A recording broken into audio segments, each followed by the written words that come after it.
Hi, Billy the Artist here, back with another how to draw video, and today we are going to be drawing KSI, mega YouTuber. Anyway, this is going to be good fun, but before we go any further, please do like and subscribe, tick the bell so that you are notified when new how to draw videos are available, and that would be great. Now again, we'll be doing these kind of portraits. So we have Ariana Grande, we have Jungkook from BTS. These are already up. Check out the How to Draw Portraits playlist, and they are in there. But I do these. So we also have another rock star. We have in the theme of music, because KSI has his new album Dissimulation out with all of his rap stuff on. Now we have Queen Barb from the Trolls. Now this is also on the How to Draw playlist, where there's more than 130 odd videos on there, lessons covering lots and lots of subjects. But I use the same techniques. I teach you the basics, and even though these take a little bit longer, it is just something that's really simple to do if you break it down into chunks. So using the same techniques as we do on Queen Barb, we do on the portraits. So again, do check them out. But there is also in portraits as well, but there is a completely separate How to Draw Harry Potter playlist. So the latest was Hagrid, which was fantastic because him, Sirius and Bellatrix Lestrange and Sirius Black, they are all on there, along with Harry and many others. The Dark Lord, Snape, Draco Malfoy, Ron, Harry, Hermione, Albus Dumbledore. There's lots on there, but again, I just use these, and I love showing you how to do these drawings because it's just an absolute joy. So check those out and share them out with your friends. But we have the piece of paper. This is just A4 paper, and it's just bog standard drawing paper. I used this is standard cartridge paper. I put this grid on to help putting down the shapes. Now, basic building block shapes. Check out now How to Draw Anything Part 1. You can draw anything from a bird, a bee, a flea, a tree, a horse, a house, or anything else. That's what I say in that video. And you just break everything down into simple shapes.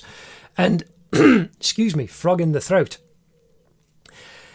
By using those shapes, you can learn to draw anything. And then building on these techniques using grids. There is one on Olaf, How to Draw Olaf, using this grid system. It's an old master technique.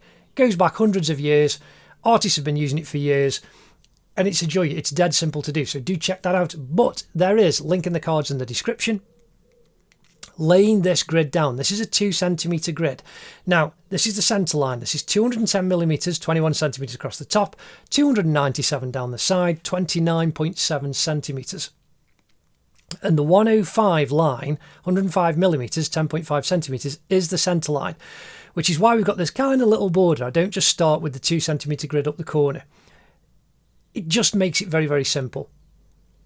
And I quite like having that centre line to work to, but that's also what I do in the cartoon ones. I start with the centre line. It just helps you to place everything on the paper. Now, these grids are 2 centimetres apart, and it just helps in placing everything down. Makes things like a kind of giant dot to dot, stops you from missing everything. But I use the shapes first, and I show you what I do and why I do it, so that you can actually learn about placing everything down on the page and not going over. Anyway, let's get on now. And we will now draw KSI. His other YouTube channel is JJ Olatunji, so do check him out on there if you're into the stuff that he does. He also works with the Sidemen. Again, just tens of millions of subscribers and everything. But again, this is going to be good fun to draw. Now we're going to come in, and I'm just going to put the line at the top for its kind of dreads that peer above. And so I'm just putting a little mark at the top. And then as we come down, I'm going to put another mark below the 45 horizontal line, which is where the top of his bandana is. And that's the kind of very height as we're going to go on the page. And then we've got a good reference point there. And if we come down just by the 85 line, which is there, if I put another little mark on there, these are just major points that we can actually start to work to. Now, to the right of the 165 line, we've got the side of his face. So I'm just going to come down through 3 squares, just drawing that line, down to the 165. And then inside there, going up to the 125 line, we've got his ear. And I'm just showing you can start anywhere if you use shapes. So I'm just putting a rectangle in for his left ear. Now if we come over to the other side, again we've got the kind of big oval of the shape of his face that's going to come up to here. So what I'm going to do is where his right ear is, I'm now going to just draw a big oval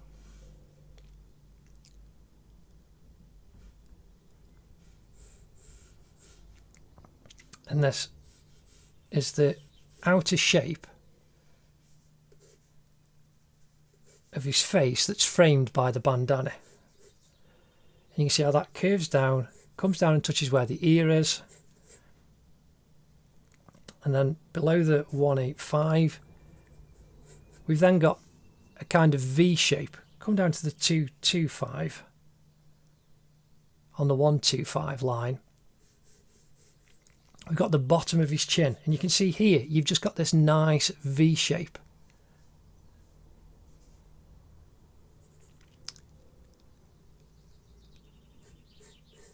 And so we can just draw that V. I'm just putting this in loosely and quickly. And then we come up to the 165 line. That curves up there. And the side of his head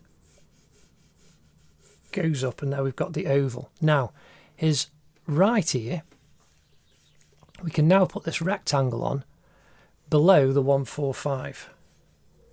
So we've got a rectangle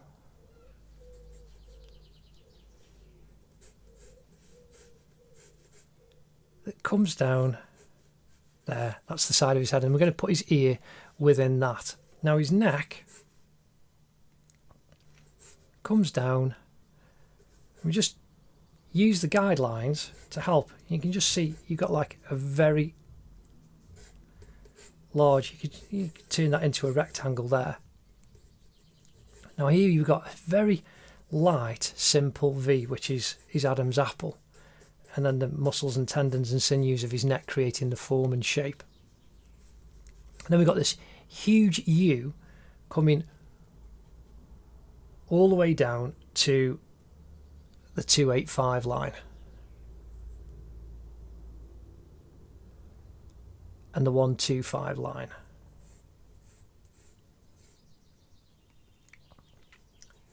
And that comes up, and that's going to be the neckline of his t-shirt. And we come out to the 185, and then that curves around and up. And then you've got the top of his shoulder just diagonally coming off, and the back of his t-shirt, of his right shoulder, coming across, going out over there to the edge of the page. Now, here we can see we've got a simple V shape. So coming off the back of his ear, going up, you've got a V shape there, making the side of his head with the bandana. And if you just curve that over the top, it's kind of like a piece of cheese shape. Then we've got one little rectangle there, and then a second rectangle there. And this is the patterning on his bandana that goes over his forehead. Now, we can see we've got this curve kind of follows and comes up to this point here. So we've just got a nice curved shape. And you can see where, along the 65 line, to the side between the 145 and the 165, that's where we need that curve to come down for the side of the bandana. and then that just comes down and joins on the top of his ear there. Now we've got all of this fantastic patterning, the paisley patterning inside his bandana. Now from the 85 we've got the point dead on the 85 line both ways, vertical and horizontal, and then that curves up over the top,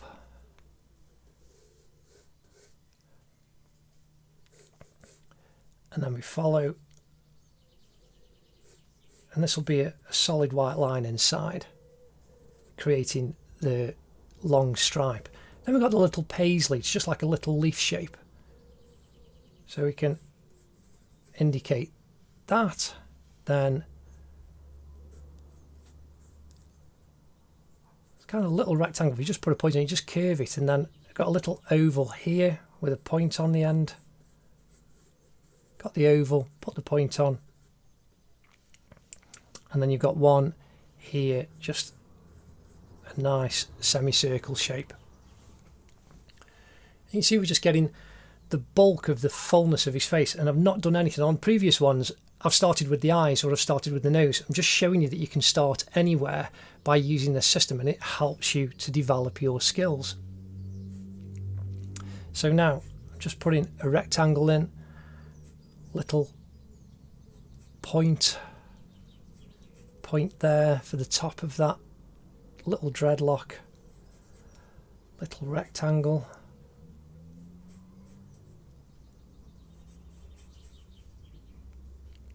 now here we've got another rectangle shape, and I'm drawing the hole actually. There's a little triangle there, so I'm drawing that triangle, and here we've got another little rectangle, and the hair's organic, so we'll kind of curve it all off afterwards. Another rectangle,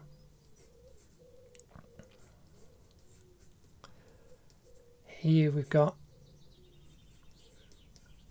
a rectangle shape,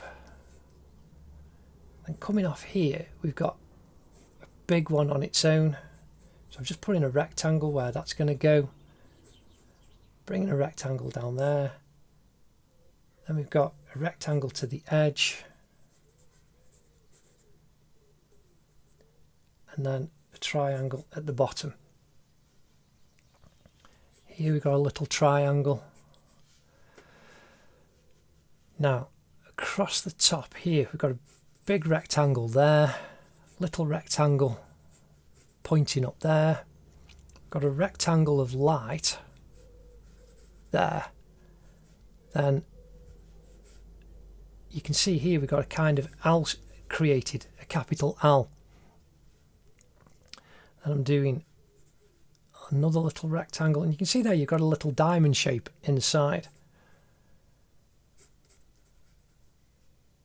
Rectangle coming down, then we've got a triangle of light there that then creates a rectangle, then we've got another one there, rectangle that comes over 25 line, and then right on the edge here got a little rectangle that comes down, and then a little kind of curved rectangle that will come and join the side of his head. And that's just using very, very simple shapes. We've put down now all of the outline and the mass shape of KSI's hair. Now all of this patterning that's inside here, again you can see there's just simple shapes. So here we've got a V with a curl at the end, and you can follow, then you got that curve, and then there's little spots on top.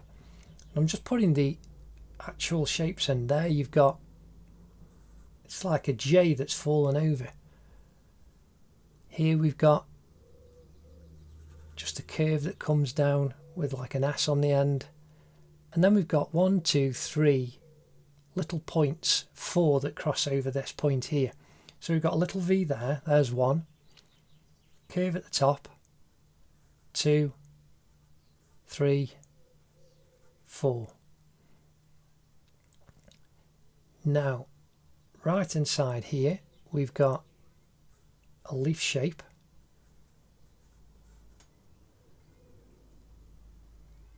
And then coming off this curve, we've got a kind of little banana.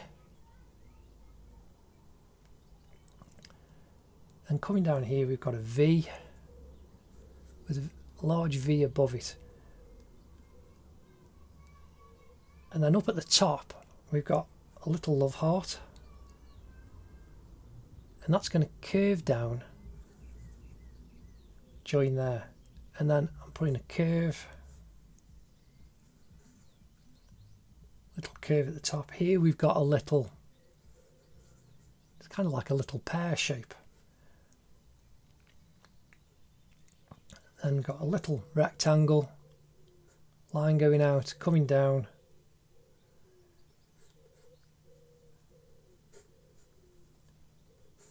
And that'll help just to put the actual positioning in for all of the detail. So we do the same on this side. We just want to curve that little line up and over, and we've got a C shape that curves around, and here we've got like a bird, the kind of bird line that you would draw in the sky, and just another little curve. And coming down here we've got a couple of little curves, lines. I'm just indicating where the pattern's going to be. Now we've got these little outline paisley patterns, really. They're like little pairs. But you can see we've got 4 in between this square, between the 65 and the 85. So you can literally just divide it into 4, and that'll help you positioning where everything is going to go. So we've got 1, 2, circle at the bottom, point at the top, 3, circle at the top, point at the bottom, 4. Now here we've got 1, 2, 3, 4, 5, 6, 7, 8. They go off a little bit smaller as it curves around the side of his head. So there's 1, 2, 3, 4th is about on the centre line, 5, and then you just get smaller, 6, 7, 8. You can just have them going off. We need to bring the edge of that bandana down. Again, we're just using simple shapes. There's the first.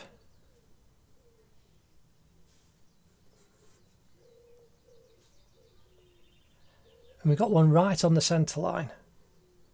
So if we put that in, that'll help us to place the other 2.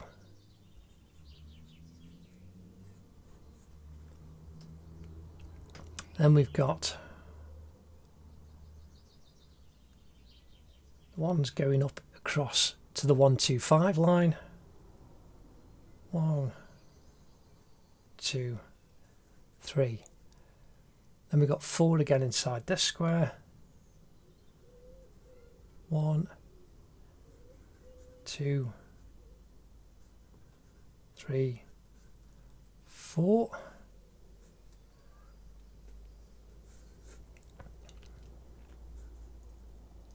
One, 2, 3, 4, 5. 1, 2, 3, 4, 5. Going to the edge of his head. And that's just putting the simple shapes in so as you can actually get them in the right place. Now we're going to come in and put the shapes in for his nose. You can see how coming down from the 1, 2, 5 across to the 1, 4, 5, we've got the edge of his nose. And so I'm just drawing a line across.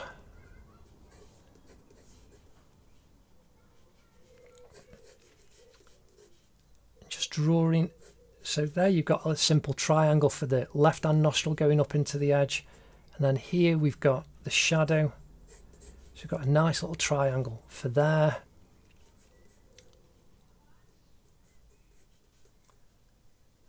triangle for the centre part of his nose between his nostrils.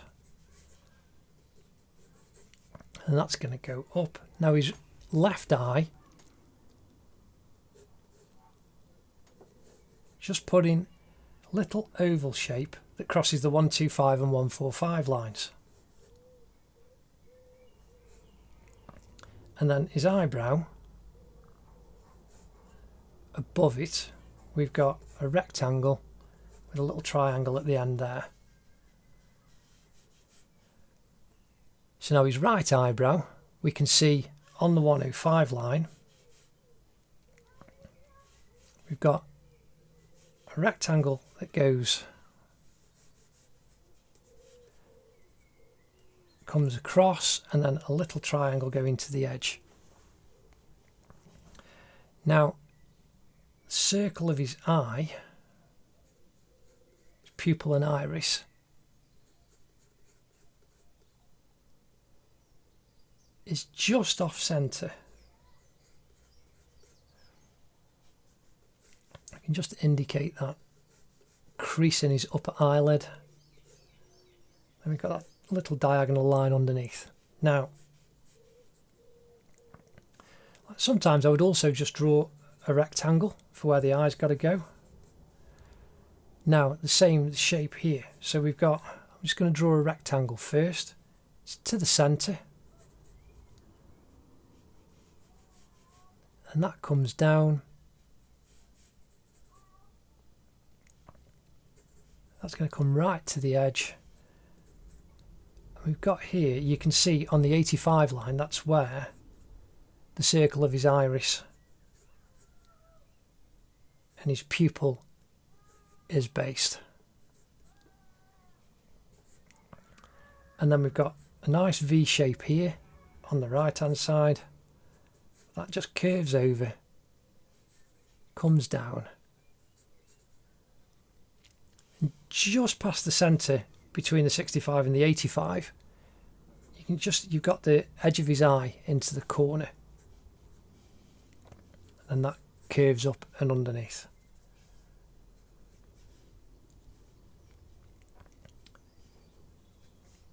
Now we've got KSI's lips. So here we can see we've got like two fantastic triangles. So I'm just drawing a little rectangle in the centre with a triangle at the end.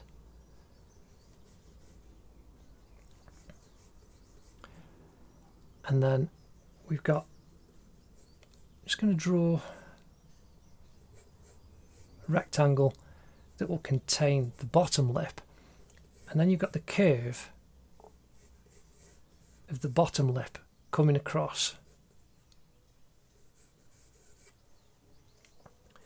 Then down at the bottom, just a little rectangle where the edge of his beard is, and the same going up the side.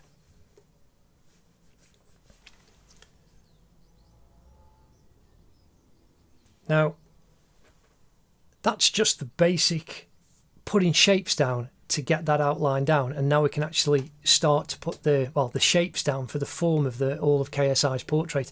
Now we can start by putting the actual detailed outline down, and we can build it up from there.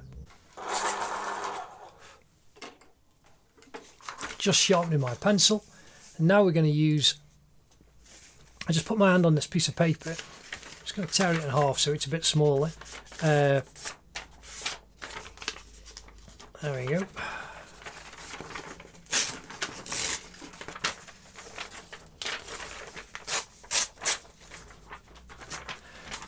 Should have done that before, but it just means I don't cover as much of the drawing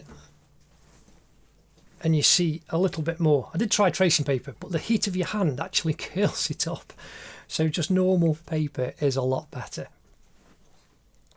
So we're going to start now detailing up an outline of KSI, otherwise known as JJ Olatunji, on his two main YouTube channels.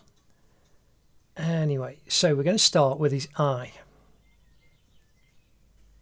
And we can see here we've got this nice, we got the basic shape in, and it's kind of on about the third where the corner of his eye and his tear duct is just past the 125 line, and then it curves down a little bit and then curves up. Now I draw these lines, including the grid line, very, very dark. I draw them darker than you have to, you know, just so as you can see them in the video. You don't have to draw them as dark as this. Oh, and it's a 2B pencil. I don't know if I said that at the beginning, my trusty 2B pencil. And again, we'll be using other grades as well. So this comes out to this little V point right on the edge, where you can see the actual white of his eye is right on the 145 line, whereas the edge of his eye and his eyelid goes a little bit further over. So now we're just going to bring the curve up, and it kind of flattens but not completely flat over the centre, and then this curves down to the tear duct. Now we've got the edge of his iris. You can see how it comes down, and you haven't got the full circle. A little bit of the bottom of his iris is covered by the lower eyelid, so that then needs to curve up and come out there. Now we've got a bright highlight here, so I'm drawing that big highlight in, and then we've got the top of his pupil, and then there's a lot of reflected light in his eyes, and these are going to be the computer screens that he sits in front of. You've got a little kind of U shape there, and then a light on that side. Now I'm just filling the pupil and iris in. You've got the edge of his skin right in the corner of his eye there.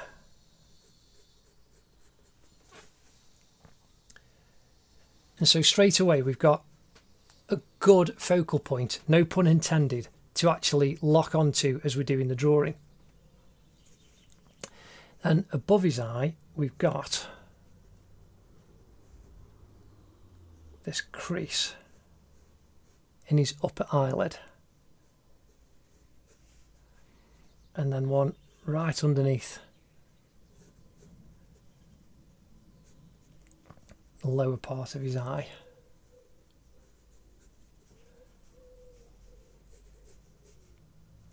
And then his upper eyelid, you can see it's kind of shaded slightly differently. We just follow that curve around, and that shape comes past the 125 line. Now if we come over for his right eye, on the 125 horizontal, right in the centre, between the 85 and the 105, we've got the corner of his right eye. Now we've got that V that we put in. We can curve the upper eyelid line over, and it curves across to about the halfway point between the 85 and the 65, and that curves down, and we can go right over, but we've got that little edge corner of the eye that comes around. Now coming from the corner again, we curve down, around, and just curve it up to the edge of the eye. And we can go right the way over. Now, the line of the upper eyelid, kind of halfway between the eyebrow and the top of his eye. So I'm just following that curve over.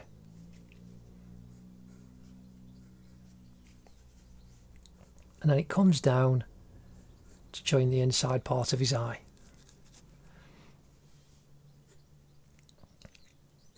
And then we've got a couple of little creases coming off the side, the corner of his eye.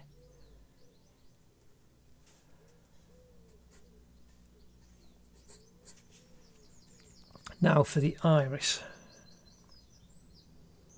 Again, we've got this nice little D shape to the right of the 85 line. So you can see that curve. And if you think of a C coming around there, that's the edge of the iris.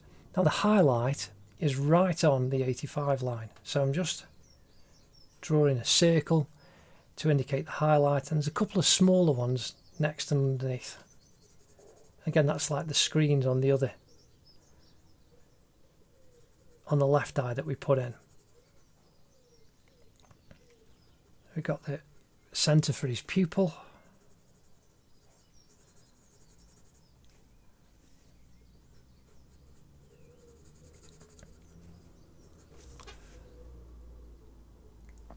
And there already you're starting to see a face actually really starting to look out at you.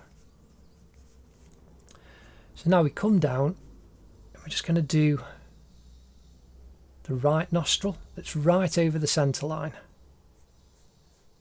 So we've just got this right underneath the 145 line. You've got a nice little oval shape.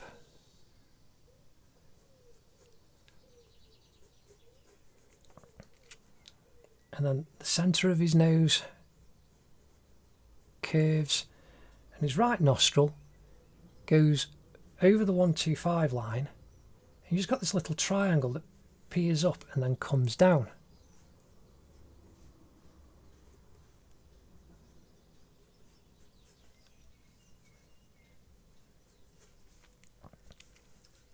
And then you can indicate the dark shadows created by the nostrils. Now, the edge of his left nostril, you can see it's the front of a D.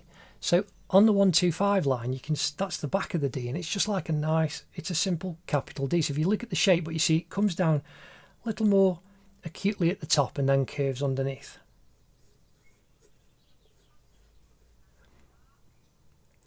That curves underneath the left nostril.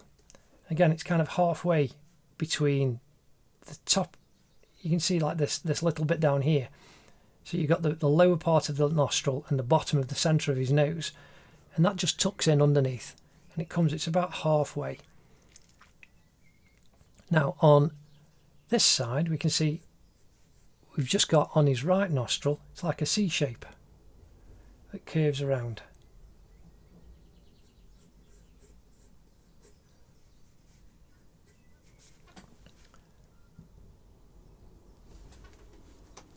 That's looking pretty good. So now we've got the shapes of his lips, the outer shape. And so just above the 105, 165 line, we've got this triangle. So we're going to build it up. We've got the centre of, so you come down from the centre of his nose, we've got this line that we put in the middle of this little square.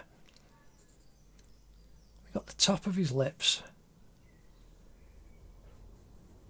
And that curves up and over, and the left hand side of the centre part of his lip is a kind of little bit lower. You can see like the right hand side is just a little bit higher. So they're on the same level, but if the portrait was actually upright and not kind of just slightly tilted, you could tell that this part would be actually lower, because otherwise that would be up here. So we can curve that over, and then this comes just slight curve coming down to the edge of his mouth. Now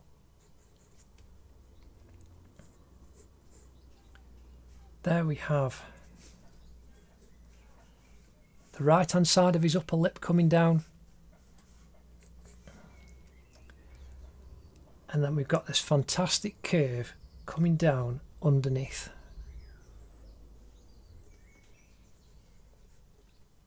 And the actual bottom part of his lip, you can see it's a little bit, it's just underneath the 125, 185 line. So I'm just putting a secondary construction line in rather than the shapes we've got at the bottom. And just keep looking at your reference and being very careful. We can bring that curve up to the edge of his mouth. Now, the centre of his mouth is not a straight line. It's nicely curved. It is like just a simple bird shape, really. So we've got the centre right here.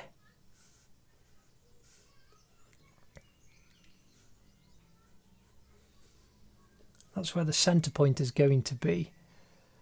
And then we've got a curve coming over from the edge of his mouth. And it does kind of needs to be higher. So where the edge of his mouth comes up right on the 105 centre line, that's right in the middle. So we can curve from the edge up, curves over just to the centre. Again, I'm drawing this really dark so you can see the lines. You don't have to draw them as dark as this.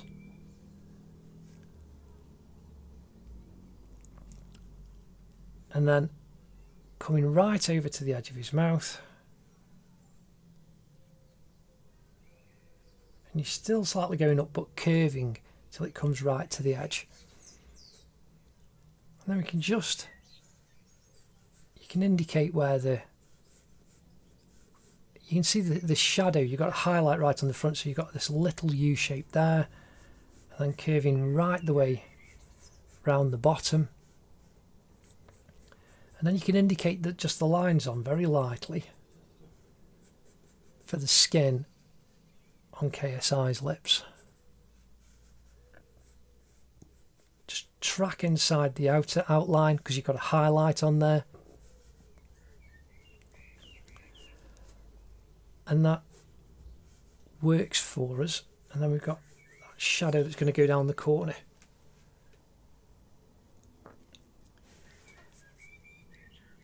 And so there we've got his eyes, nose and mouth in place, looking really good. So now if we come and do his left ear, we can see how it's just below the 125 horizontal line, and we've got this rectangle in. And if you look, you can see how it comes over. You kind of got a horizontal shoulder line kind of going over to the edge of his ear. You can imagine that like coming down, that would be like a shoulder on like someone's left shoulder. You know, just thinking of shapes really helps to break an image down. So as you come down, you can see that it just curves and comes under, and then the earlobe at the bottom kind of got a little rectangle there, and that'll help you put the curve in.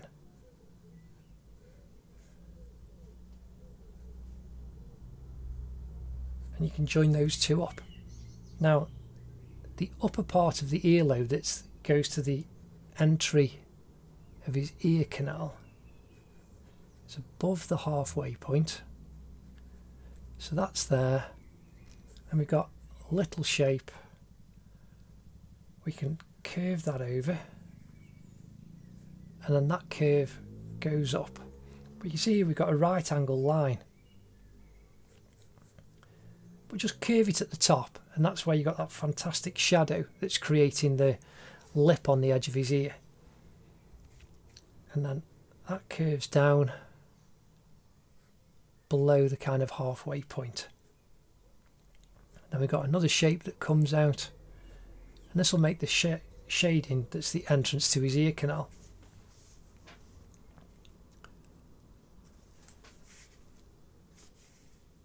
Now I'm going to draw a line for the side of his face.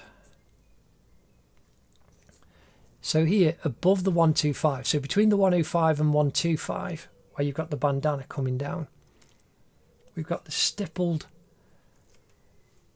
bits of his sideburn that comes down to the kind of part of his beard down the edge of his face, and that's going to give us like lots of nice stippled little pencil marks that we can make. But at the moment I'm just drawing the actual line of his side of his cheek and his jaw, and that comes down just to the right of the 165 line, and then below the 165 to 185 you can see how it just kind of comes across, and I'm going kind of halfway, but I'm just putting two lines either side because of the amount of fuzz caused by his beard. And then I'm bringing that line down, and we just follow the construction line that we put in, and you can see about 2/3 of the way down it comes across the 145 line there, and then it comes across to just about halfway between the 145 and 125, and then it curves under and starts the journey back up the right side of his jaw, and that's just above the corner of the centre line and the 225, and that's curving up, and then just slightly below the cross point of the 85 205, and then we're coming up to his right ear, and that's about 2/3 of the way across, and then the edge of his cheek goes up to the right of the 65 145, sorry, 65 165 line. Yep, it's the 165. And then we've got the side of his cheek curves up, and then just to the right of the centre line. It's not a straight line, you just got a kind of little wiggle in there. Now we're just going to follow this up all the way over, and we've got the bandana. So this comes up, so we've got the 105 to 65 vertical. It's just above there.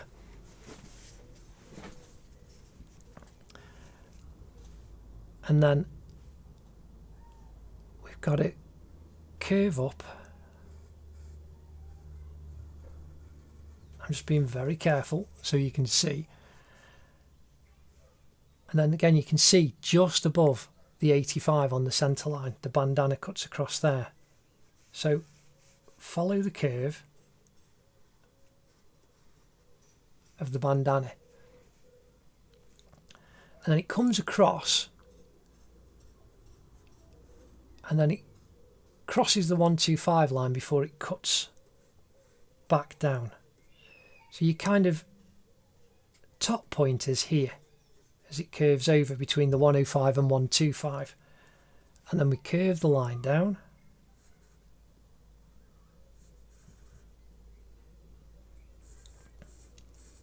and there we've got the corner, and that's joined up.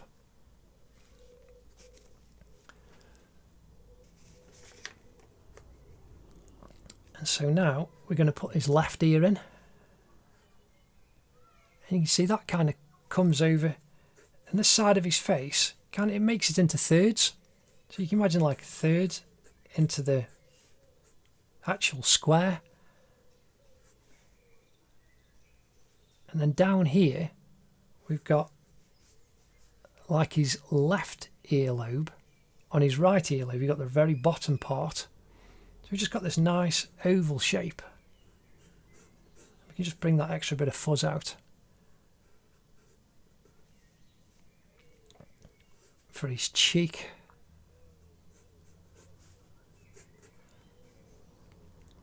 And then on about the third down, we've got the curve of his ear coming off to the outer part. Then you want the dark line inside. And then we've just got a little C shape there, which is the entrance to his ear canal.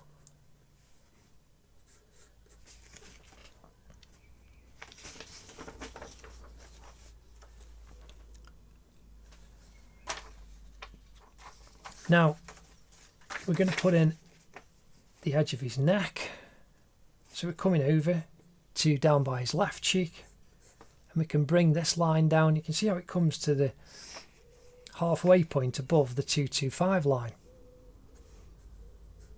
So I'm just bringing that line down.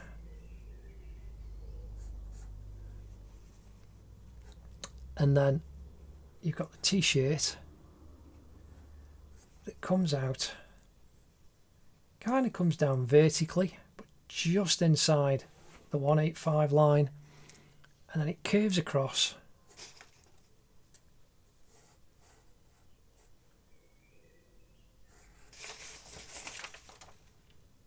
comes down, and the center point, the very bottom, is just to the right of the 125 line. And then it starts its curve back up. And just keep looking at your reference. You can see how you've got this kind of wiggle now. How it comes up, and because of the chain, it makes it look like there's a bit more of a curve, but there's a little curve here. And that's where the t-shirt is on top of the edge of his collarbone. So you've got this slight little curve where it comes up to this cross point of the 85-265. And then that curves up, and we want to bring this right the way up to the 225 line, and then curve that over. Then we've got the edge of his neck on the right hand side where this comes down, and it's just to the right of the centre lines. We've got the construction lines, so we can just bring it down. It's not vertical, don't follow the lines. You can see it's just off vertical, so we can curve that and just bring it down to where you can see that chain. Now the chain, you can see, comes right the way down and crosses the centre line.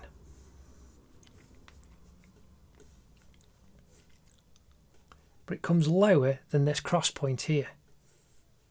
So I'm just putting in some construction lines, looking to see where it needs, and you're following the curve of the neck. If you just put a straight line in there, it's going to look very, very strange and not look organic. So the chain has to cross and follow the flow of the shirt and his bones that are creating the shape of his body and the top of his chest, and then coming across and around the neck. So we've got this very slight, so it comes up, and this is on about the third point here, and then it just curves a little bit, and then curves up and goes round the back of his neck there. I keep twisting my pencils just so I've got a slightly sharper point, but I've done all of this outline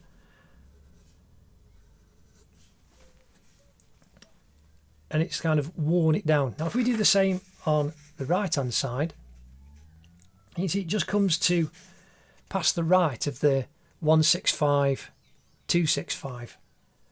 So these are your reference points, and you can see here where it curves around, and it just pulls down and then comes over the top of his t-shirt. So I'm just following the curve and then putting a second line where that comes down. Now the top of his shirt,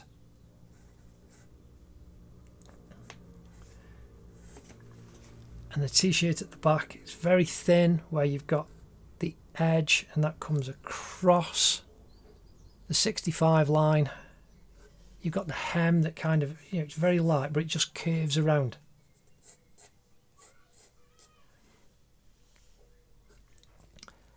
And then the top of the shoulder comes out across, and then just as we come across this square, it just dinks down.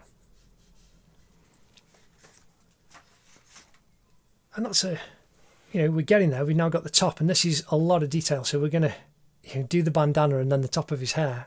But there's a lot of detail in this, but we've got the face down, and that's looking really lovely. Just sharpening my pencil again before we come in and do all of this wiggly detail on this bandana. So we're going to curve the detail edge down on the left hand side, coming above the top of his left ear. Now come over the right ear, and we can bring that line up, and then it just starts to curve out and curves up and over.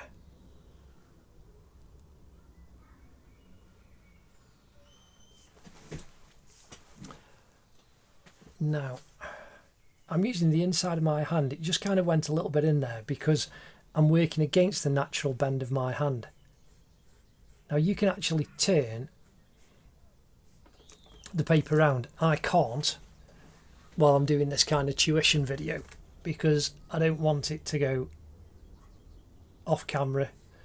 So I've got to really wiggle and make this work around.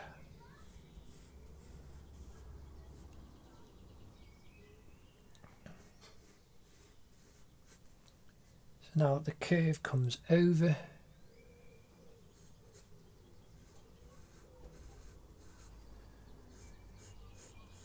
And then joins down there.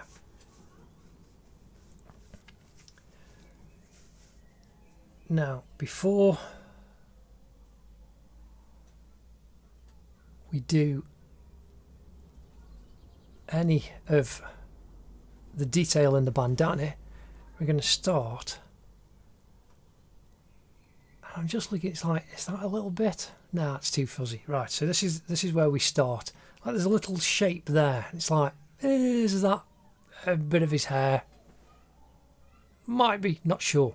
Don't think it is. I think it's actually part of the top of the door frame behind, whatever that rectangle is. Anyway, so we're going to now, got this shape right inside. This is all in shadow. That goes up. Now again, it's all fairly organic. We put all these rectangles in, whereas now you can see there's just a couple of little bobble shapes there.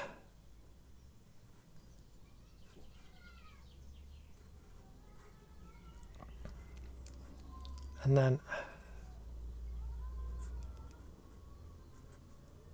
we can see the shape of the dreadlocks coming down and around. Again, these are very organic and fluid.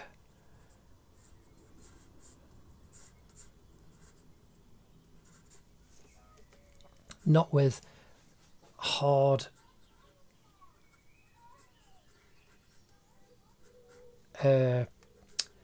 right angles or things like that. You know, it's going to be nice and fuzzy, but we can just put this outline in. So you're just following that up, crosses that corner point, come up over the top, then follow that line over, and you've got that point that comes up above there. That kind of makes a little V shape. Then we've got, I mean, you've got a W there altogether. Here we've got, you can see a love heart. You've got a simple little love heart shape. And then that crosses over, bobble bit to the edge. And that curves down, curves across. And that curves over, little kind of C shape there. And that comes across on the diagonal, just down a little bit to the right of the 165 line, and then just wobble the line down, curve that dreadlock over, and right to the bottom there.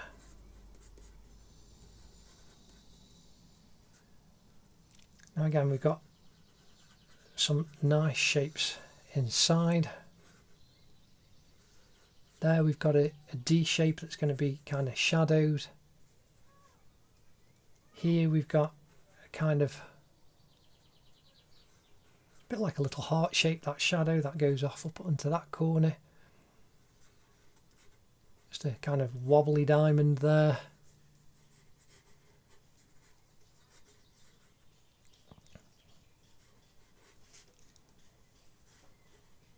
And right down to the centre part, we've got a nice highlighted bit that's going to appear there. And we've got this highlighted bit, just that shape, so we can just indicate that. And the same on there. So that's most of the outline down. Now we've got all this phenomenal patterning. So I'm just getting a sharp point on again. And we're going to start with these little leaf, I suppose it's like a paisley shape, these little leaf shapes on the top. So this first one, bring the curve down. This is the outer line. Then it curves over, then goes up to the point.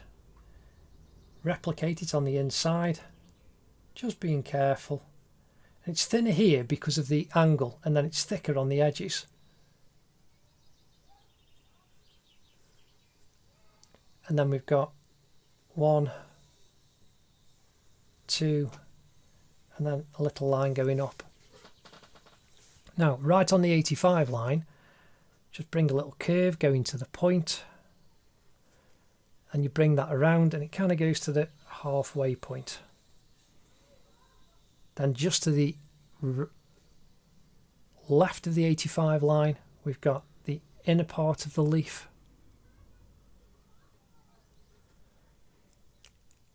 And then you've got what looks a bit like a pound sign. So I've literally just drawn a pound sign, and that's that kind of shape. Now obviously that's just going to be the dots and everything, but it's just, you're just making shapes.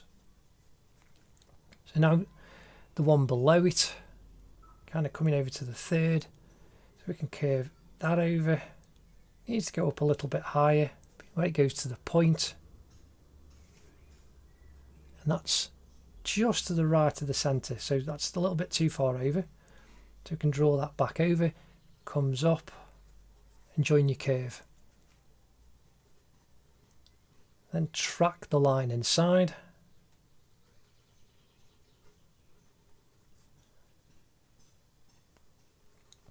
Dot to one side, dot to the other side of the 85 line, and you've got the little line inside. Now, this one we curve. Just need to bring that out a little bit more. Then you've got the secondary line inside. Just the little squiggles. And there you can see we've got that, those four shapes in nice and simply. Now, I'm going to do the bottom part of the white line at the top first. So we've got this V point and we're starting right on the 85 line. You can see how it just comes up above. It's the 85-85 cross point, and it goes over but up a bit, and then starts its journey back down. So just draw a little curve. It needs to come across to the halfway. That goes to the edge, and then you draw the line above. And you just follow its track.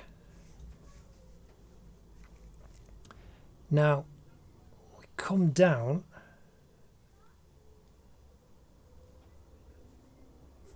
and we need to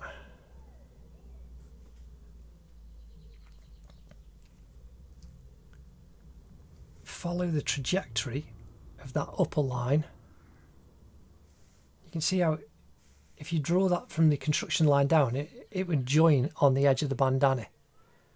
That's where you need that to be. That kind of comes over, goes past the 85 line to about there, and then you want to start your journey down. And it ends just above the 105 line.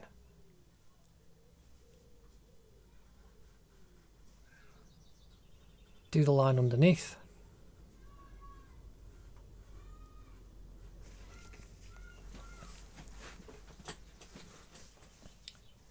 Now, same for the upper part of the line going across the bandana.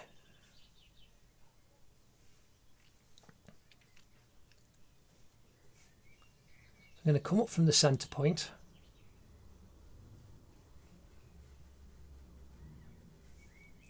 Comes over, goes, and this is the bottom part of the line, through kind of about the middle of this square, and just starts to curve flatter over, comes over past the 145 line, and then comes down and cuts through. So then if you follow the line above just slightly to get your white outline,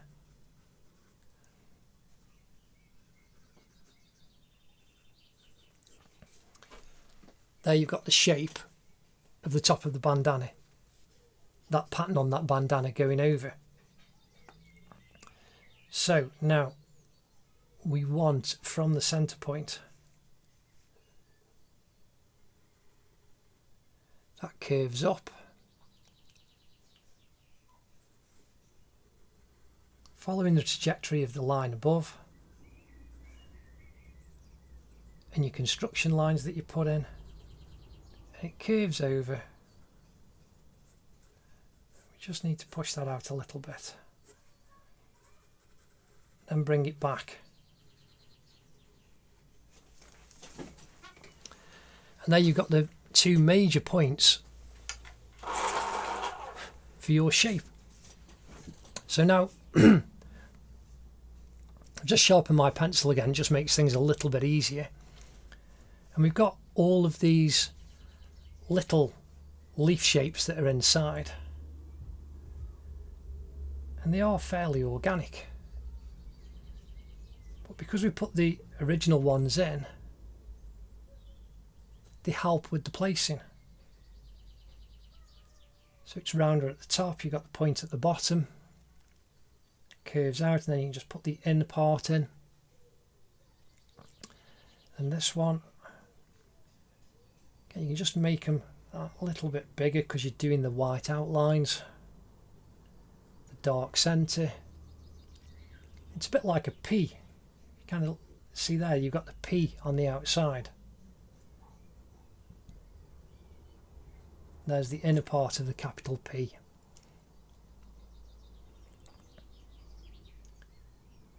So the ones with the shape at the bottom, they are more like a kind of D shape. There's the centre.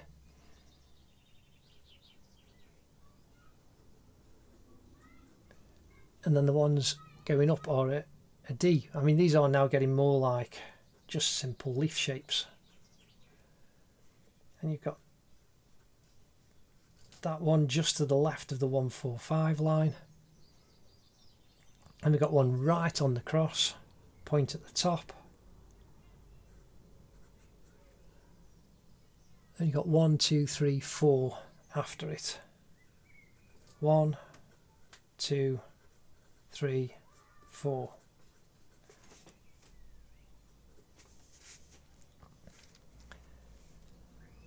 So here as we come across, you can see you've just got this kind of nice bobbly P shape.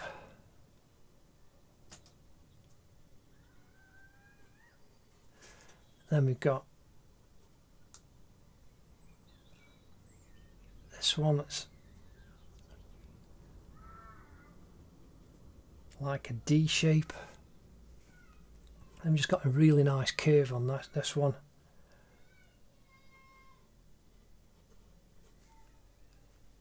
Little curve shape on there. Then we just need to bring these over, make them a little bit larger.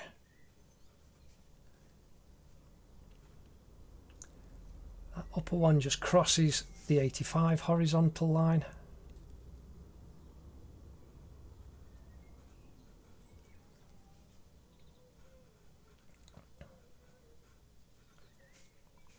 And you just keep looking at your reference, where the lines are, and it helps you put all the guides in. So that one's like a B. Now they're just getting thinner as we come across.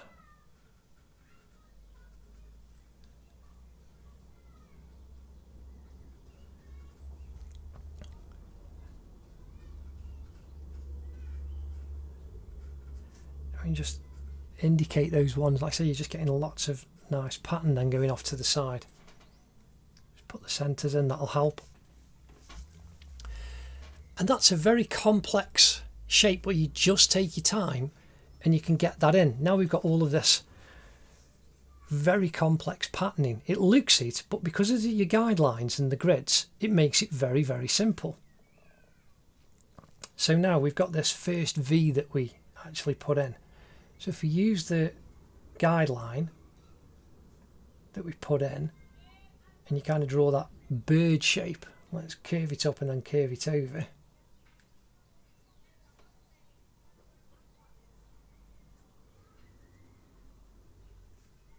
And then track it above. And then we've got one directly above it. See, the V comes down just to the left. Then it kind of just goes a little bit wiggly. Track the line above.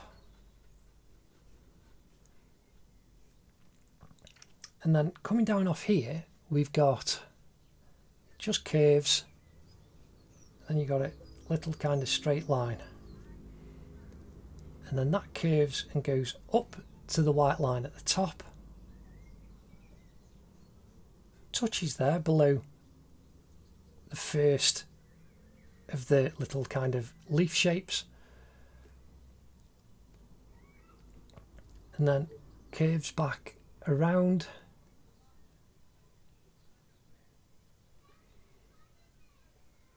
And then we've got this kind of little hook shape. We can bring that down and over. Bring that curve around. And then we've got three little dots inside. 1, 2, 3. And then there's 2 there. 1, 2, 3 going down to the V point there. We've got 1, 2, 3, and then 1 below that one. Then we've got a little dot there.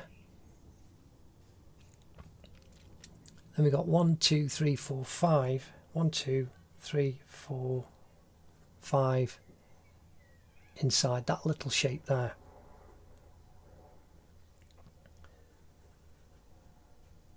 Now if we just follow this shape down, got 2 little dots on it as well.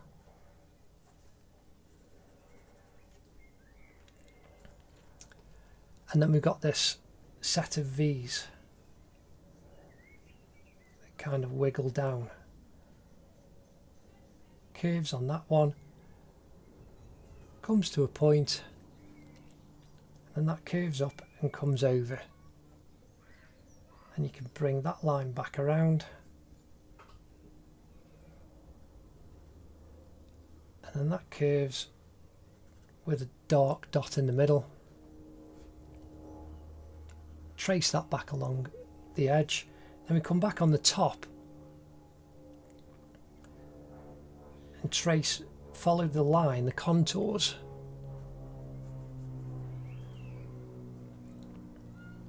And that's how you get that white line there. So now this curves over, and the bandana does have a lot of detail in, but this is the most important bit. You take your time now to, and it makes it much easier to fill everything in after. You've got the heart above.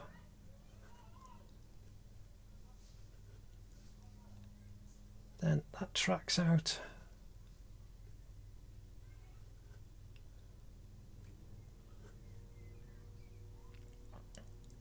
you've got this shape. So if you just follow this shape down, and then you've got 1, 2, there's a number of dots inside there. Off the top of the heart, by the next side of it, it just curves the shape down. And again, we've got this kind of, you've got this curved wiggle there. So I'm just doing the wiggle at the top, following the line down to where it comes over.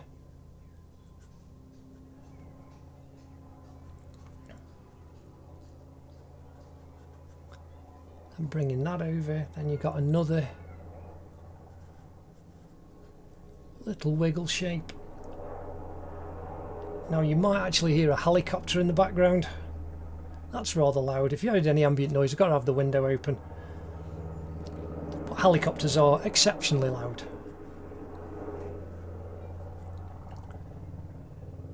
So here we've got, again, another little wiggly white shape.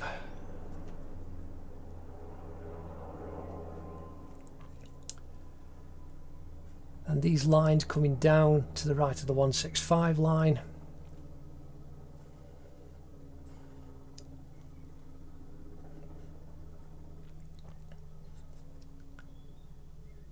Curves.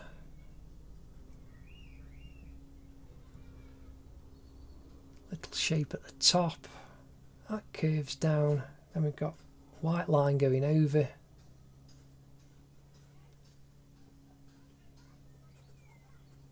Shape inside, and then we've got another, like a little D shape on its back, and there's a couple of dots inside there.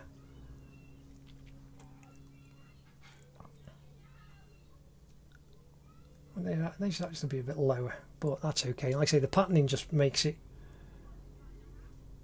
rather interesting. So here we've got this little rectangle with a little square on the top, another little line that curves off, just a couple of little lines at the side. Then you've got this like kind of little pear shape at the edge.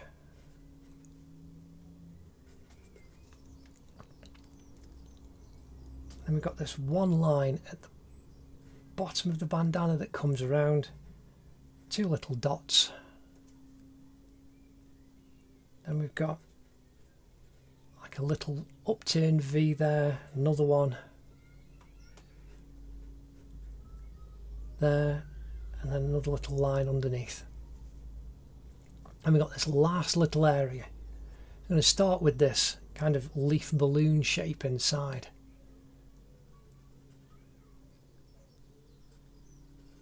So if we curve that around, then you've got the inner shape, a little leaf, and then there's 1, 2, 3 little shapes inside that.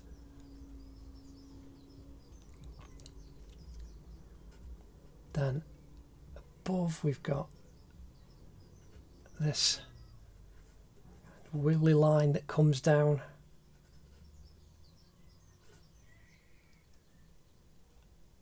And then you've got that solid white line, another one above it.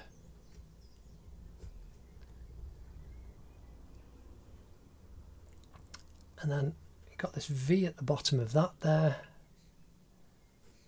And a white line underneath, so I'm just going to fill that in. And then we've got 1, 2 little kind of rectangular shapes there. And here we've got 2 little white shapes. Now that's quite a lot of detail, but it's just worked really, really well for us. Now, I'm quickly in the direction that the eyebrows are actually going, because we've only got the rectangles on, just indicating where the hair is on his actual eyebrows, but I'm doing it in the direction that the eyebrows actually growing.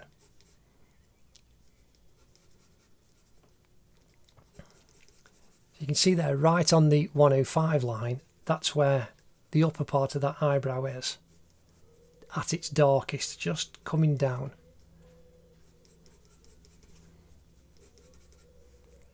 Now, that's the edge of his eyebrow coming off.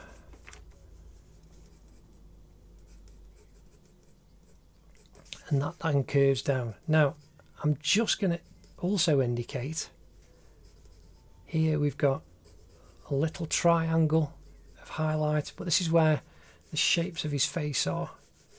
So there you've got the side of his cheek coming down, from his nose down the above the top of his mouth.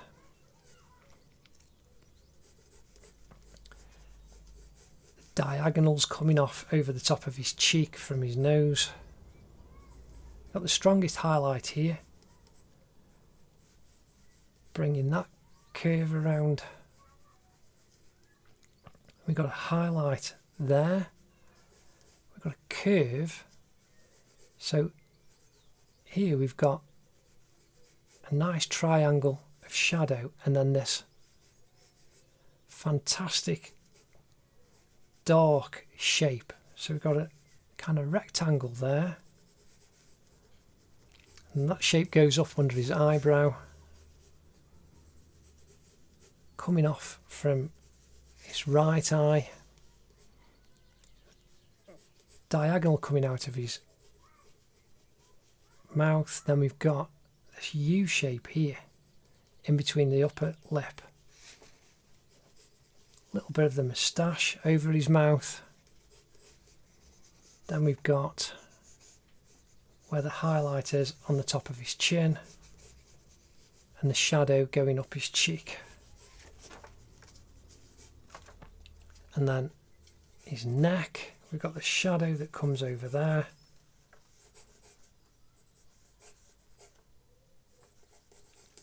And that's the bulk of the shapes and the outline of KSI down. No, it's not. We've missed that bit. We shall come back. There we go. I nearly missed his eyebrows.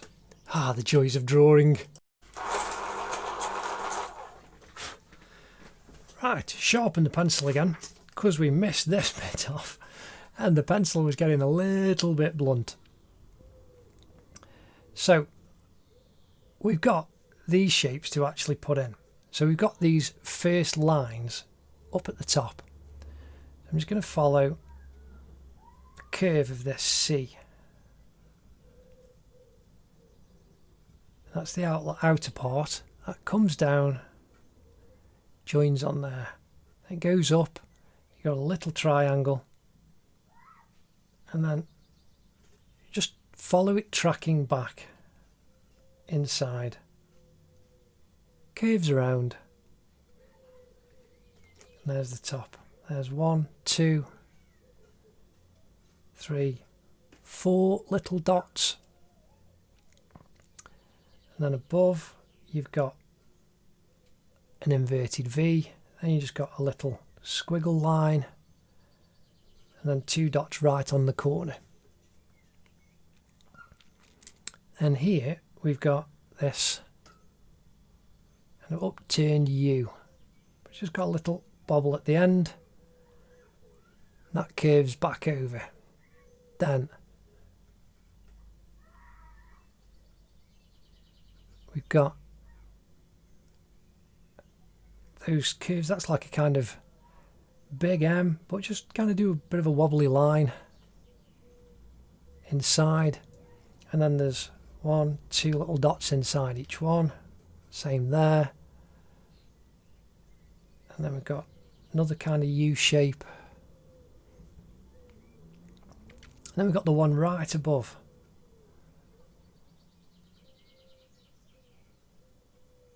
You can just track that next to that C shape,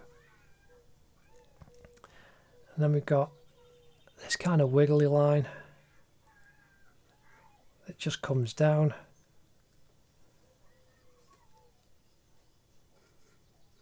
There's a C shape there. I'm going for the larger ones first, because if you put those in, it's then easier to put the smaller shapes in between. So we've got this C, this kind of on the construction line that we put in, that comes down to this V point here. So if we do the V at the end, like a kind of flower stem, and that curves up, goes across and then comes up. I'm just twisting the pencil so as I keep the point as sharp as I can. And that comes down. And then we've got that line comes down, then goes up and over to a kind of inverted V. Follow the line back up. And then we've got a line at the edge. Just put a couple of little dots in. Then, just like this at the top, we've got the beginnings of another band of these little leaf shapes. You can see here just above the ear, that curves up. In fact, they're a bit too low, so just going to rub them out.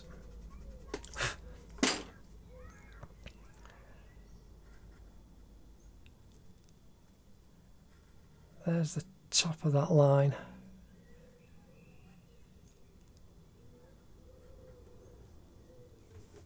There we've got that shape, second shape, and then you got the one at the bottom.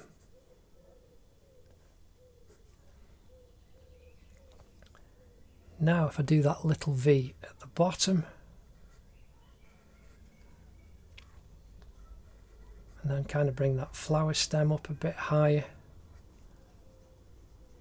and right on the 125 line, just to the left of centre, you've got that little oval.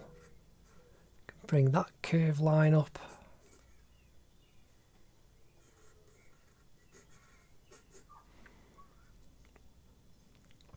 And just some little fleck parts next to it. 1, 2. Long line there. Then we've got a little vertical line, another one with a bobble at the bottom. Then we've got a shoulder with a dot, little squiggle going down. That curves out. Then we just put some little circles in for dots, squiggle there. And there we now have all of that outline down. Now here I'm just indicating where this reflected highlight off his t-shirt is, up on his lower jaw.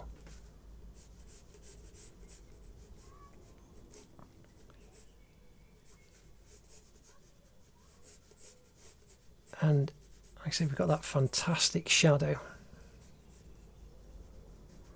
extending the C shape off the side of his nose.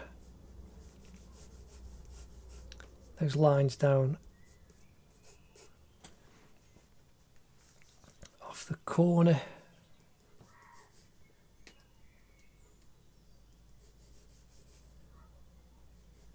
There's a little triangle in the corner of his eye underneath his left eyebrow.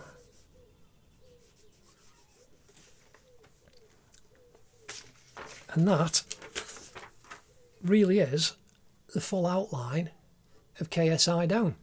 Again, it's taken us about an hour and a half, but it's worth doing it because getting this down in this way means that all the hard work is done. It's now a case of just filling it in and shading. Before we do that, I'm going to rub out the construction lines and the grid lines. So I'm using, this is my Mars plastic big eraser. And I'm just using this on the large areas, but when I come to his face I'm going to have to use the one that's in a pen, just because it's more controlled. Otherwise you'll just rub out a lot of your drawing. Whereas obviously here, there's just a lot of space.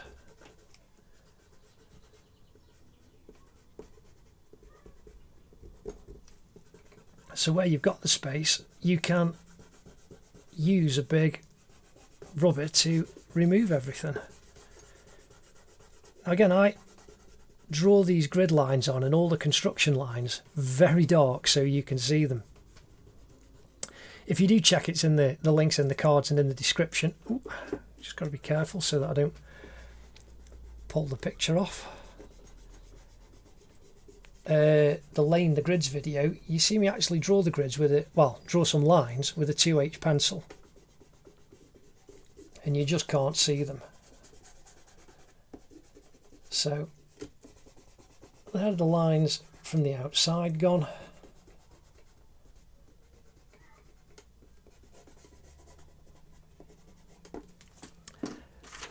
So again, this is exactly the same. This is a Mars plastic, but it's in a pen so that you can just have a little bit more control. And I'm resting my left hand on top of my right hand just so as I can be quick and pivot and not smudge the drawing that I've already put down. You can see I can get into areas where that larger rubber, and you can get even smaller rubbers than this. So there, working around the nose, getting rid of the lines. See there, I'm just starting to lose some of the construction lines, the grid lines and the construction lines, because this is just still, you know, the amount of lines that I put down, it's still too big even for areas on the face. But it'll fit there on the right hand side of his upper lip. And then inside the bandana.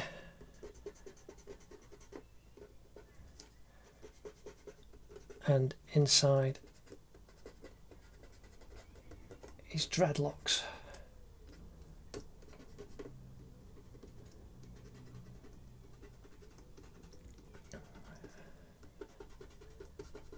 So now I've got rid of a lot of those, I'm just going to sweep off all that spent eraser. You can see what other bits I need to do. See, I've now seen there's lots more lines to kind of come out. But I sweep it onto just a piece of paper rather than sweeping it on the floor, just because it's cleaner that way. Now, I do have a smaller rubber, but it's on an electric eraser, and this is great because it does all the work for you, and it will get into even finer points. So like there in between his lips, I can get rid of that horizontal line going up under his nose, across his cheek, and this is on the highlighted area.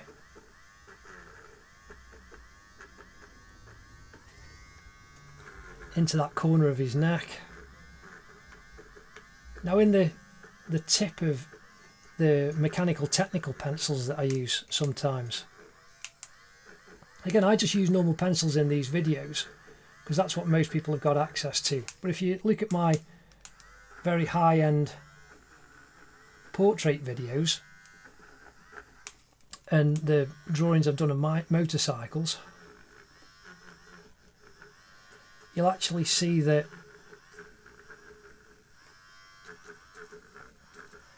I use these mechanical pencils.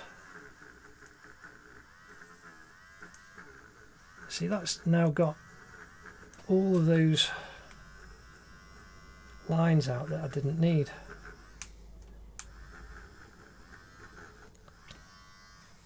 Or a lot of them anyway. So there's the centre line right on his nose. That one coming above his eyebrow.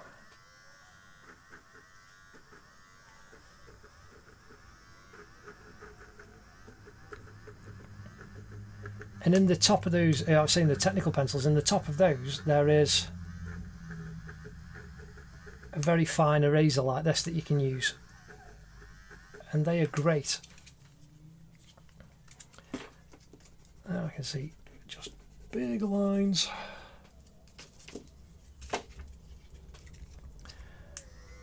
I don't mind leaving some because I think it's quite arty, but it is also part of this tutorial. It's just quite good to actually leave some.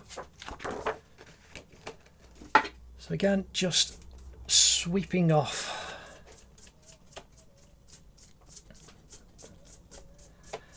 that spent eraser.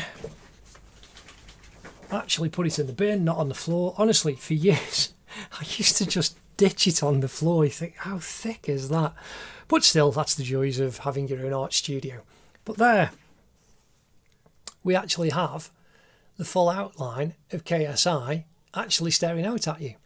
Again, you can colour it in if you want, or just leave it as an outline, but we're going to use the trusty pencil and we're going to do it fully shaded. Anyway, let's crack on with the next bit.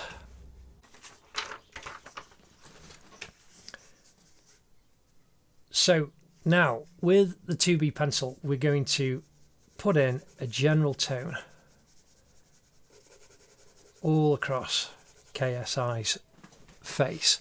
Now, because we've got some lighter highlights here, and we've got obviously the white on the bandana, so across the top of his forehead, above his eye, end of his nose and on his lips, they are the kind of lightest points other than the shirt, but I'm going to kind of leave the shirt.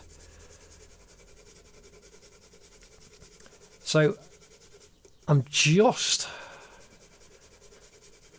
gently using the side of the pencil. This is a 2B pencil,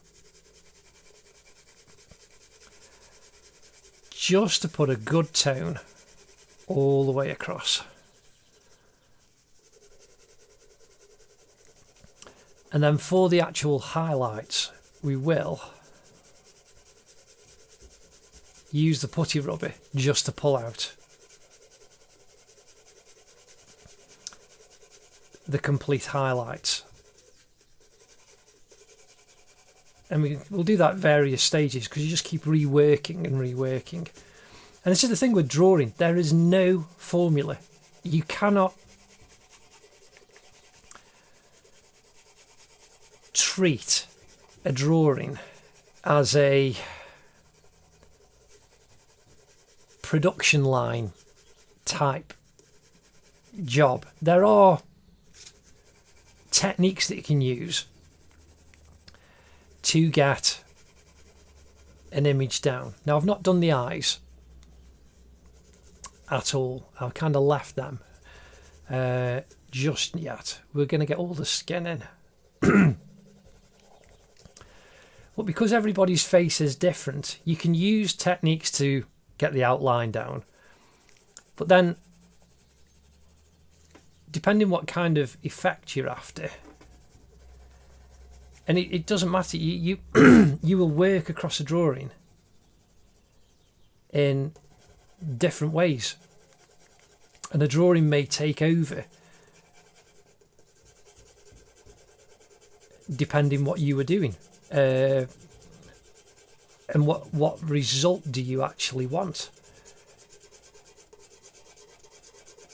And so even if you want to do super real, hyper real drawings, pencil drawings, you've got to spend days and days and days and days and days and weeks and weeks and weeks and weeks and being very careful and using lots of different grades of pencil to get the tones that you actually want. So now I'm just filling in KSI's lips quite quickly. Now, even lighter now, I'm just filling in the eyes. Very, very light. So you can practically not see anything there at all. Now, as I was saying, if you want to do hyperreal, you've got to spend such a long period of time. So now we're just coming in with a piece of kitchen roll, This is just something that I do. You don't have to. If you, again, this is what I'm saying. A drawing can take over and take a life of its own. You can just carry on building up with cross-hatching and adding tone and tone and tone. But for this kind of first layer, I really like smoothing this first layer of tone down. And it just softens the edges. So you can, and you can do it more and more. You can see that's just getting dirty, it's picking up. And you can actually smooth it to the point where, and this is what you have to do with, if you want to do hyper real illustrations, you know, super realistic or photorealistic, you do it very, very slowly and you build it up. Like I say, I've just done all that with a 2B pencil. You could use a 2H or a 3H and you can just build the tone up very, very slowly. But I'm trying to get you guys, excuse me, to be able to draw really quickly and just see the techniques in real time. And then I do post the time lapses so you can kind of see an overview. So now my hand is off the page. The palm of my hand is off the page, so as I'm not actually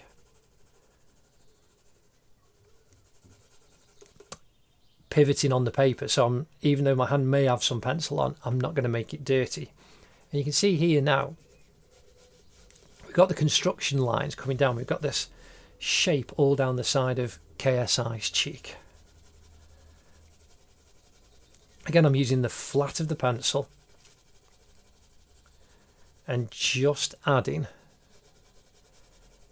and building up that tone. And you just go carefully and quickly. The top of the ear, then where it curves and folds down, the edge of the ear, then underneath that top part of his ear, the upper part of the inner part of the ear, and the entrance to the ear canal is a bit darker, coming to that highlighted point. And you've got a much darker part there.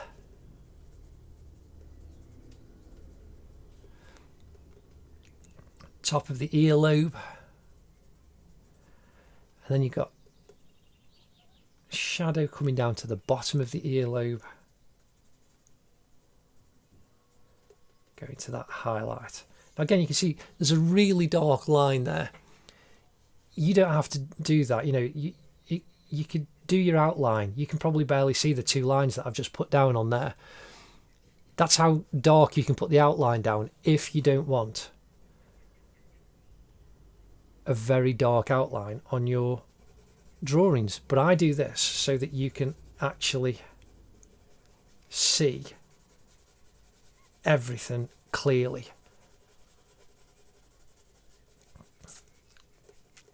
So that's the tone just coming down the side of his face. Now coming over the top of his eyelid,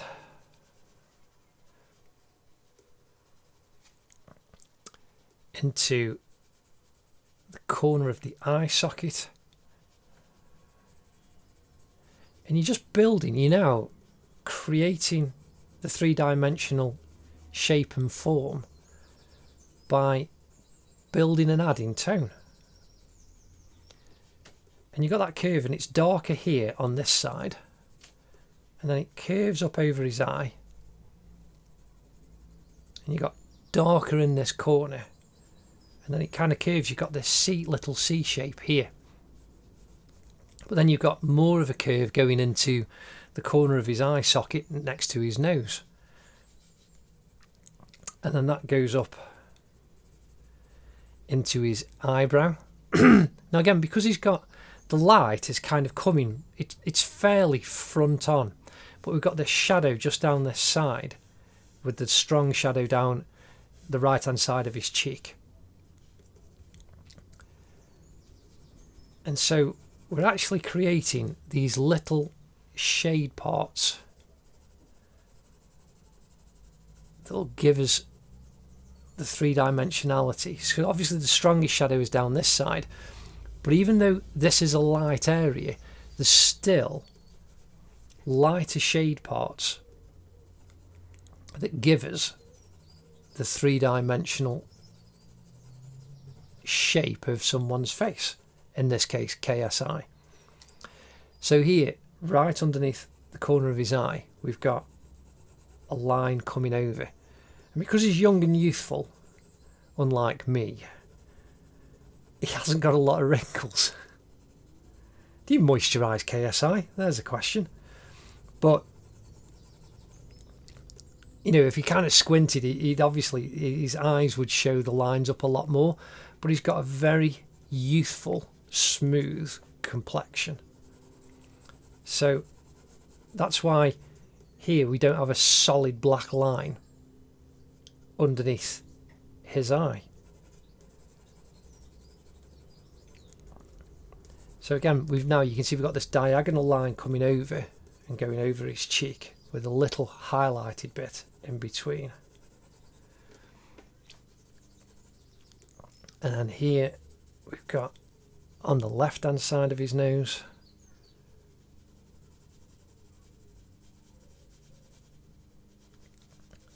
that's going to go up. We've got a little kind of shady part at the top in between his eyebrows. There's a darker part here, but you've got the shape between the two eyes and eyebrow at the top. And then bring down that tone down the side of the nose and then underneath. Now there's a reflected highlight underneath, so you don't do the dark right to the edge of the nose above the nostrils. And just keep looking at your reference.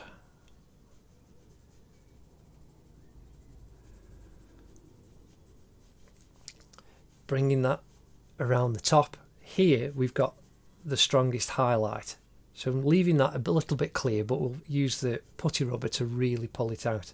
And then underneath the nostril. So here we have, coming from the corner of his nose, his left nostril, and then coming down, we've got a nice amount of tone for the left hand side of his top lip that comes down and joins this darker tone on the side. And already you can see we're getting more shape and form to KSI's face. So we come down to the top of his chin, and this curves around. Nice light patch there, so just kind of leaving that.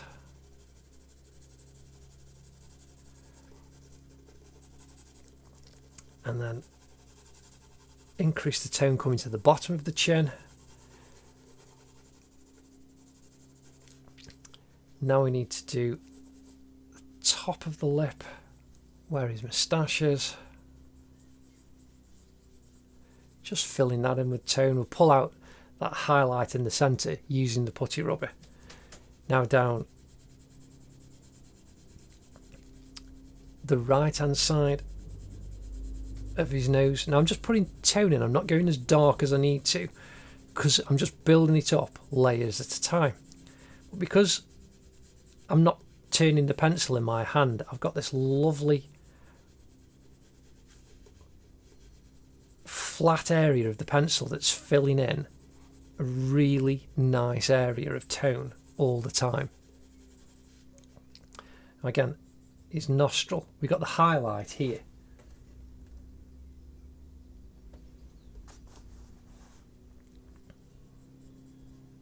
Underneath, so Just being careful.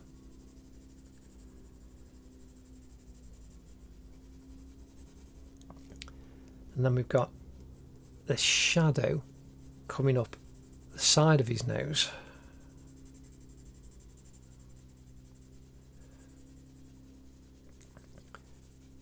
To the right eyebrow.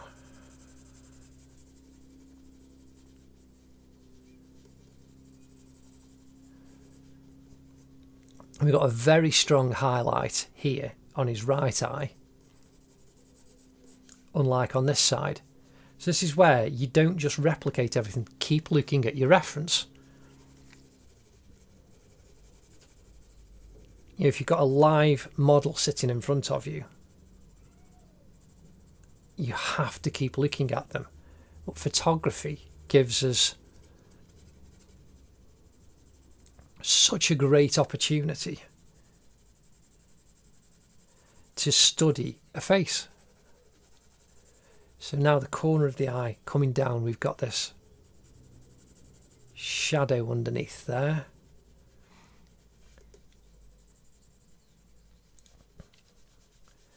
But it'd be very easy, as I was saying, that you've got the photo, keep looking at your reference.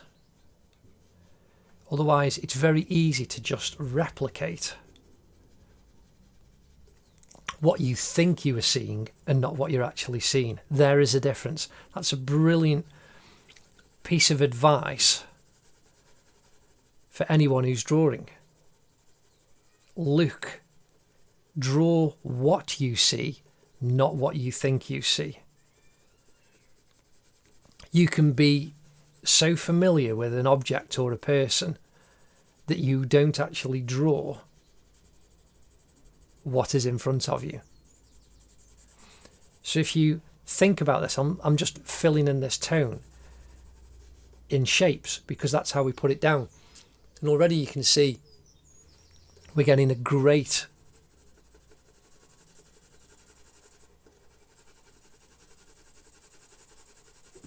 lovely shape and form of a face starting to come out at us now. So here, coming down, we've got this darker tone on the side. Again, I'm not going as dark as it needs to be because I'm just building up carefully. Now we've got this reflected highlight here, so that's got to be lighter.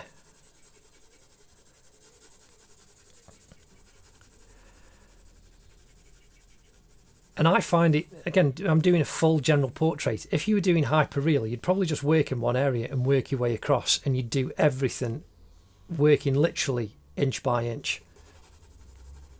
That's a valid process. But you've just got to work at it and make sure that everything is spot on as you were working across the drawing. Whereas I'm trying to get you to see how building up tone and looking and checking your values as you go is really important. Now I'm resting my left hand on top of my right hand just so as I can pivot freely,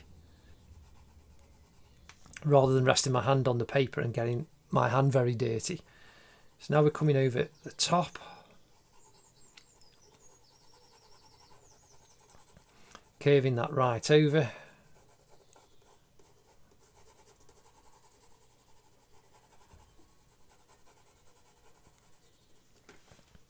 Little bit of shadow just at the top of it on his forehead underneath the bandana. So there that curve goes over.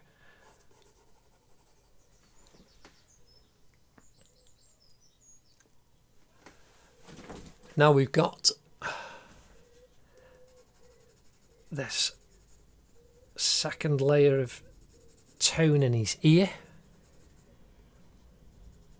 darken to the entrance to his ear canal, down on the lobe,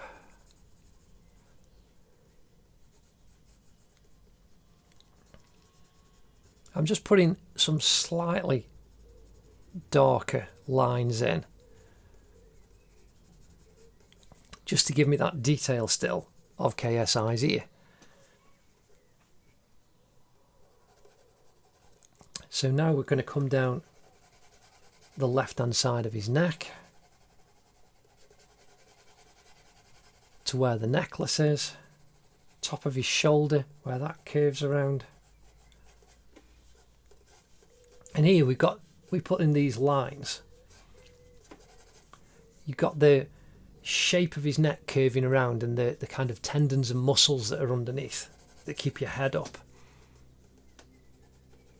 So you've got this kind of V shape, and where his Adam's apple is. So we just need to increase the tone, coming down.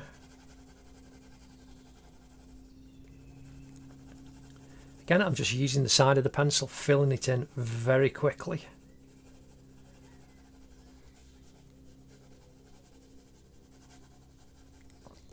And we've got kind of little highlight on his neck here. But that comes down. Then we've got little shape. We've got the highlight coming across there, but we'll pull that out with the putty rubber.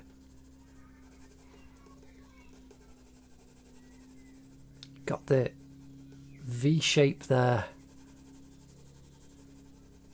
of his Adam's apple. Centre of his neck. And then it gets darker. So here you can see the shadow cast by his chin and his jaw. Coming down the right hand side of his neck. We've got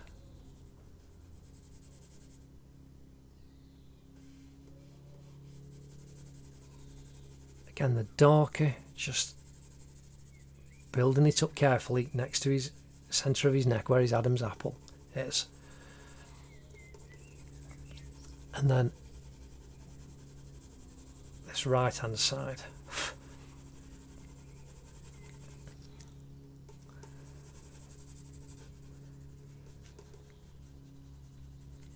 And then we've got by the necklace at the back, curving round.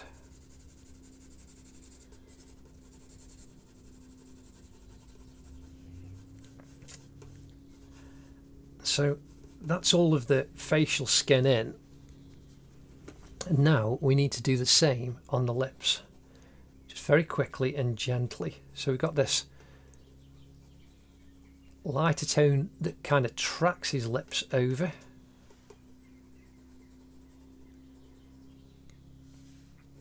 Here we've got this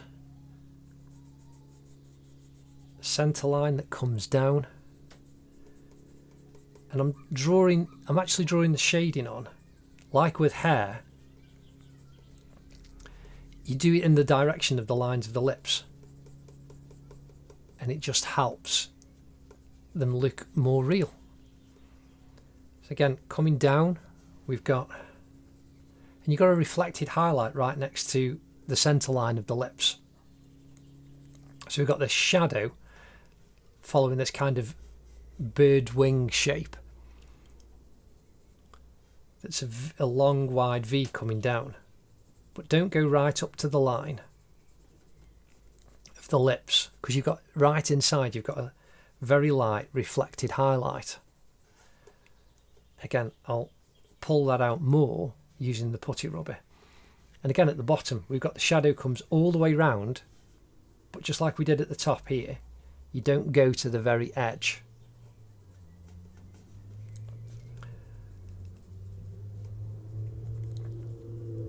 Now we bring the shadow right the way round.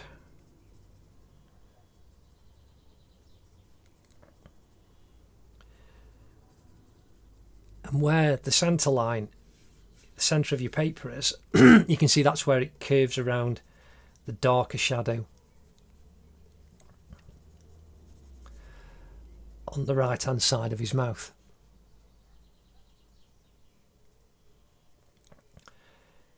And again, I'm doing this quickly, holding the pencil at the end, you know, not like a writing instrument, and it forces you to make marks because you're creating an impression.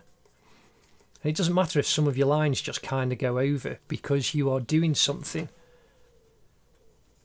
that is creating an illusion for people to see. So now we've got this very dark shadow right underneath his lip.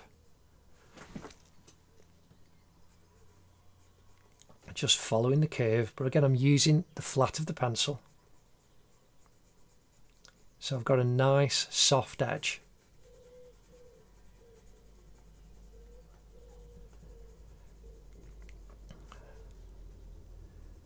And there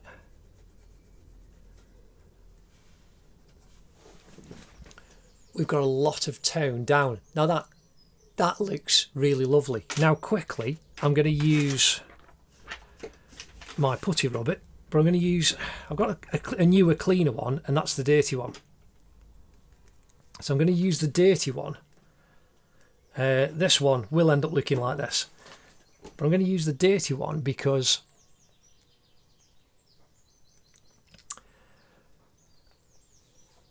there's no, like the white t-shirt, there's no massive bright point. So I'll pull out the very final highlights using the cleaner putty rubber. But what I'm doing now is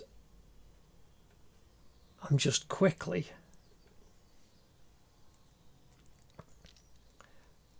pulling out, and you can see, like I say, I'm pulling this into a point so you can see. I'm just pulling out the highlights very, very quickly. So coming down that cheek off the side of his nose, that diagonal going up right in the corner of his eye,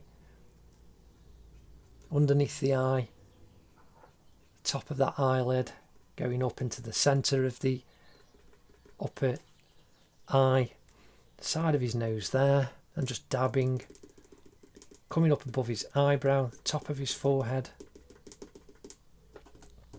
My masking tape is giving up the ghost.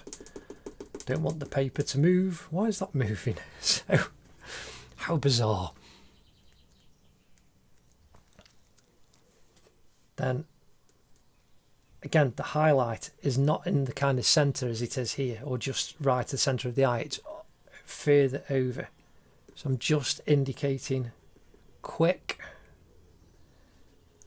down on that cheek.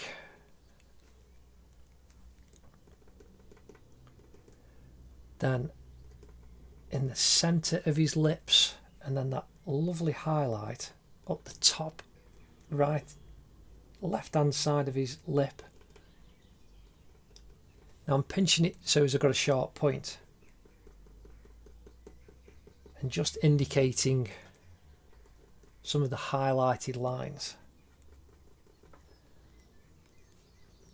and we'll detail those up quickly in a minute.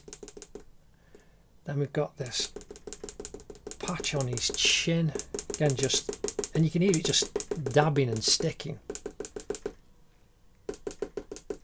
Side of his cheek, the ear lobe, highlights on those. Now that one's very dark in the shadows. Then just down on his neck, down on the collar.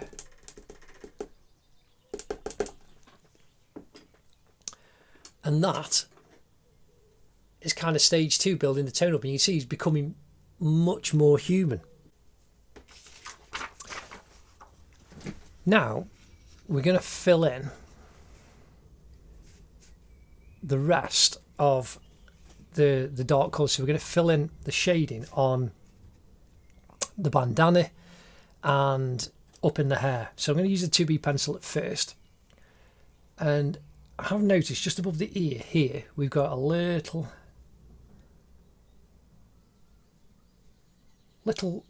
bit of hair at the back. So again, I'm using the flat of the 2B pencil. We'll probably end up using a 4B and an 8B on this. But I'm now just going to quickly fill in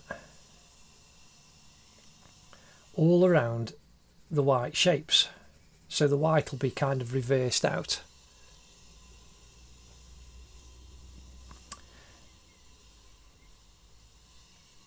Of the bandana. Now you can kind of start anywhere. I'm left-handed, so I'm going to work this way across. I've shown that on other videos where you can literally just start anywhere, but this is just purely because I'm left-handed and I tend to work across the page this way. So I'm going to do this quickly, but I'm pressing on. You can tell it's a little bit darker down here, so we've got the dark shadow underneath, just some bitty shapes and that kind of little bit of hair there.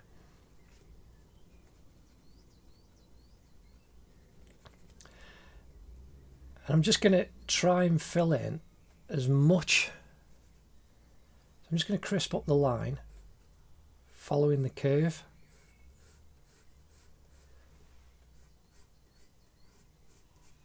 Of the bandana. And so we're filling in as much of the black of the bandana, but obviously it gets lighter, so it's darker here, then goes light, and then goes dark down this side. And because of the patterning on the actual bandana, if you do this quickly but fairly accurately in your tone as you put it down, you'll do it in one go and it'll look okay. And so I'm just keep checking, because there's so many kind of wiggly lines. So here in between this one, we've got a number of dots. So I'm just putting the dots in.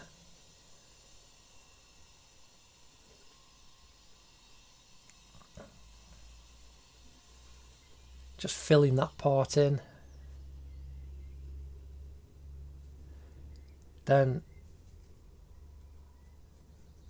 coming up the side where we've got this kind of wiggly bit, and again using the side of the pencil, you can just tilt it slightly and you can actually fill in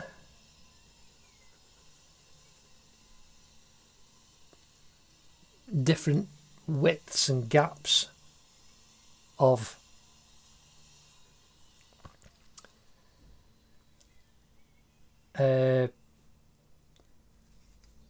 the bandana. So here I'm using a lot of the side of the pencil.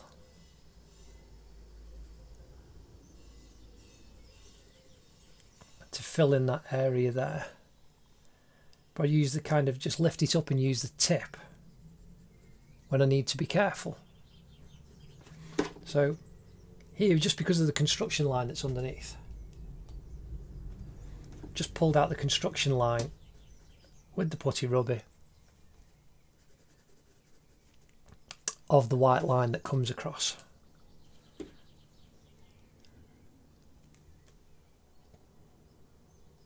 Again, that shape that's there, just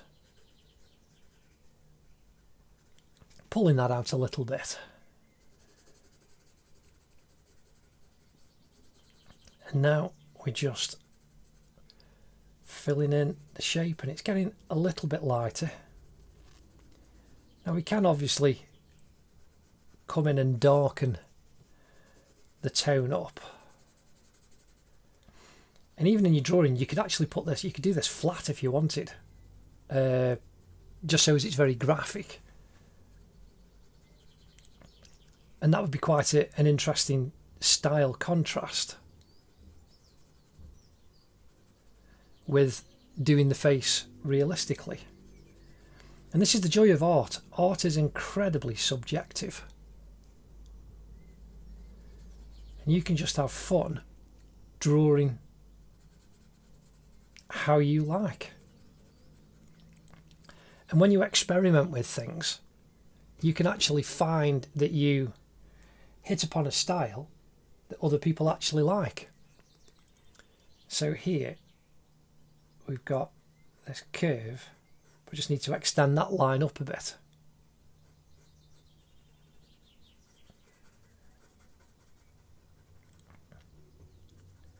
Just to make that work. And the other thing is as well, even though, I mean, I've done this very quickly to actually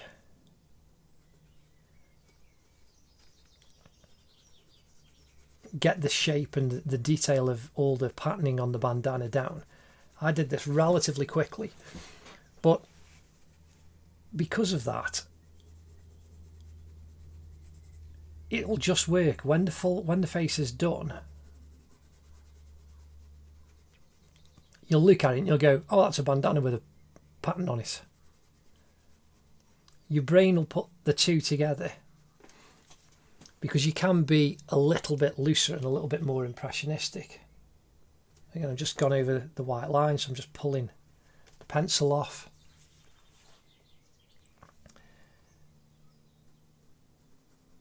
Then around these dots, just being careful.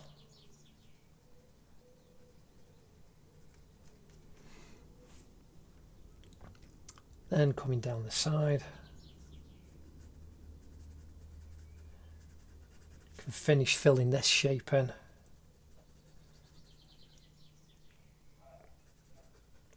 All the black around these white shapes. Coming inside here around these little white dots. Inside that little leaf part.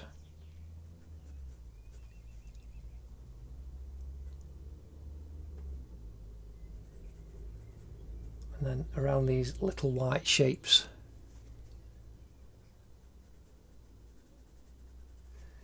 Going up. And then down here. Just fill in that little bit. And there already you can see we've got the bandana starting to be filled in and looking as part of the whole on the drawing. So now we've got this really nice area. I'm being careful around the leaf shapes.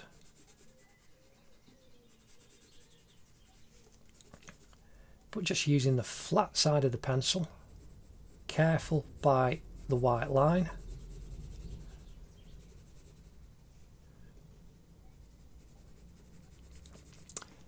And you can kind of see the tone of the fabric. It's not flat and uniform, you know, it's not a perfect colour, and that's the fabric being worn and, you know, like wear and tear on the fabric when it's washed and rubbed against your hand and your head. So this nice kind of tone that we're putting on as we're coming across, it works with the actual texture of the fabric. So I'm not trying to get an absolutely perfect grade. So you can see there's like it's not a consistent tone. Again, working with the shapes and the pattern of the actual bandana,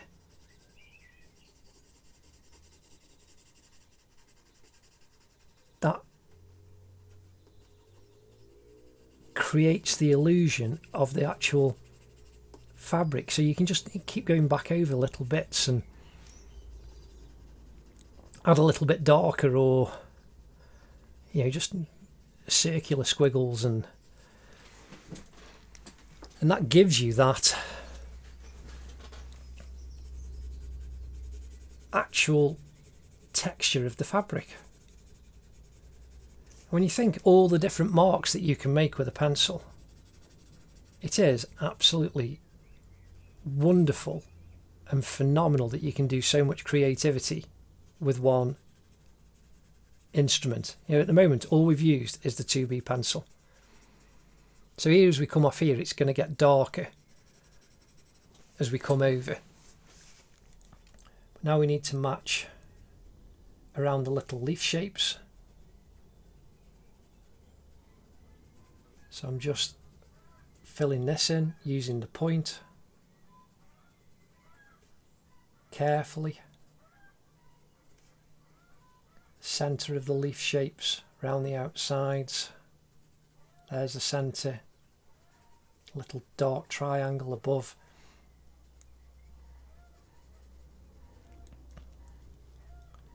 Filling in that shape.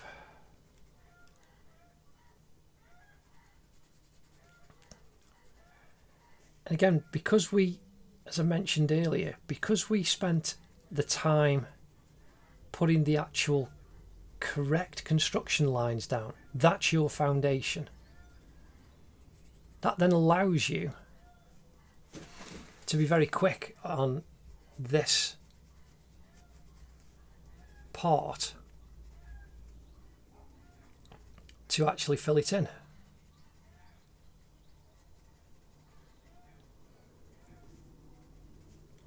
And it is genuinely enjoyable. You are literally colouring in. Just filling in shapes. Which is why I use the how to draw anything shapes technique. And check out the link in the cards to how to draw anything part 1. All they are completely is just shapes. Let's finish off inside the dark on this pattern. Around these little dots. And you see how the pencil's sitting inside the palm of my hand. I'm pressing it against the palm of my hand. You know, it's not that this is a recognised technique. The pencil's just getting shorter, so it won't fit on the top. And you will hold a pencil differently and you'll develop techniques over time. And you just don't think about it. I wasn't actually thinking, oh, that pencil is pressed against the palm of my hand. It just happens naturally because I'm thinking about doing the drawing, not thinking about, oh, this technique must work, this one must work, I must do this. I'm just bothered because I've done the hard work of laying the outline down. It's now just almost a kind of therapeutic process of just filling in all of the dark on this bandana. Now as we come down on the side, this obviously gets much darker, like we've got the dark on this side here. I'm going to crease up. I'm going to sharpen my pencil because it was getting close to the wood, and so the wood would then start scratching the paper if it got too low.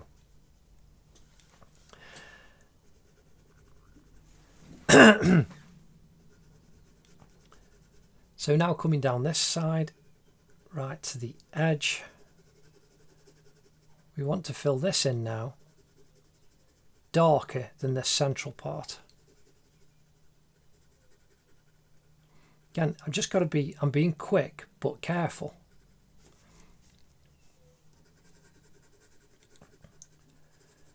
At the top of the bandana.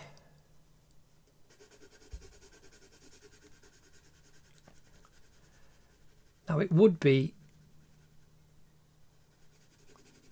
easier to use, say, a 4B pencil for this bit. But using the 2B and really pressing on, I'm keeping consistency with everything that I've done across the bandana. And that way the bandana will be kind of uniform in its own textures and techniques. And then when I get to the hair, I will use a 4B pencil because it's softer. B is for black. So you get darker blacks easier the higher the number. So this is a 2B, a 4B, 8B. You can get 3, 5, 7. And some pencil companies actually do a 9B black. I've said before, that's the kind of Spinal Tap of the pencil world. You know, Spinal Tap, that kind of cult movie of a rock group, and his amplifier went up to 11, didn't go up to 10, because it was louder than everything else. And you just think, why did somebody come up with a 9B pencil?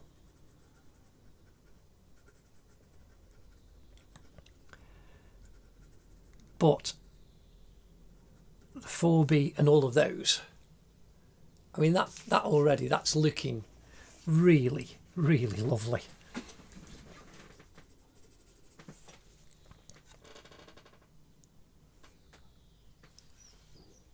And so, got to be careful around these dots and swirly lines.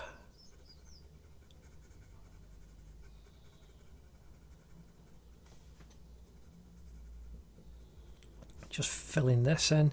Again, you can see that the pencil's resting on the top because of, I want the dark. The sharper point allows me to press on with more detail and focus and get the dark pretty much instantly that I'm after. Just using this 2B pencil.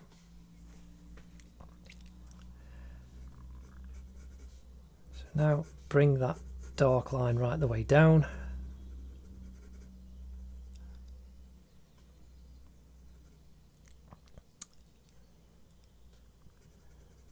And we want the dark coming up around these little squiggly lines.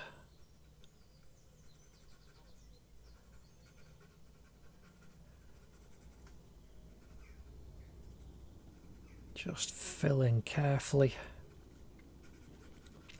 Now you can, if you want, you could use a pastel pencil or something to put the white on. You can get white paint, ink pens, all kinds of stuff. I mean, I've used, it was on Avicii on his hair, I used gouache or acrylic to paint some of the highlights on his hair. So if you wanted to be absolutely massively accurate, you could come in with something to actually lighten up. So again, some of my construction lines are just covering that little white squiggle.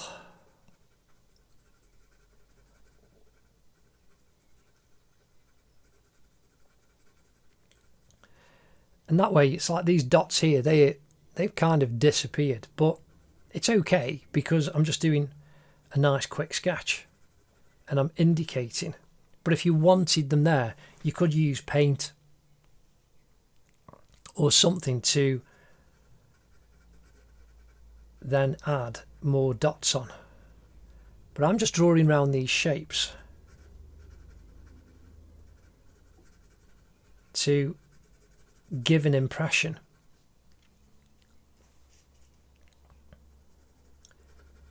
of the pattern of KSI's bandana. So again, we're filling this up now, right up to this corner,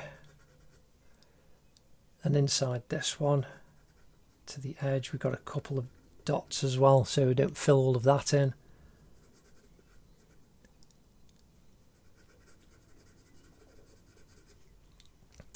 And underneath the bottom got this little inverted V.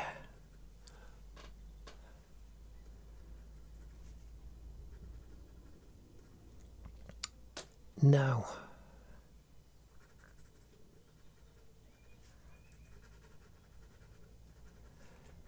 then we've got inside these two white lines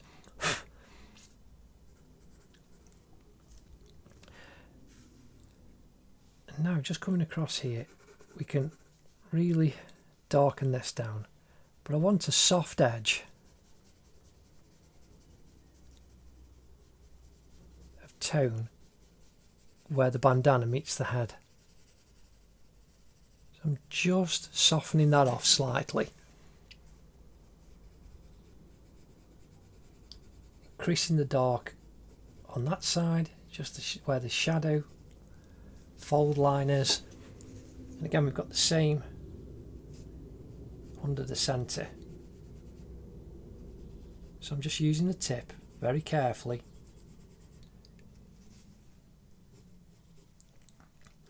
Just to increase the dark at the bottom of the bandana. So this is like where it's folded over on itself. And then using the side, just being very soft. Right next to the line.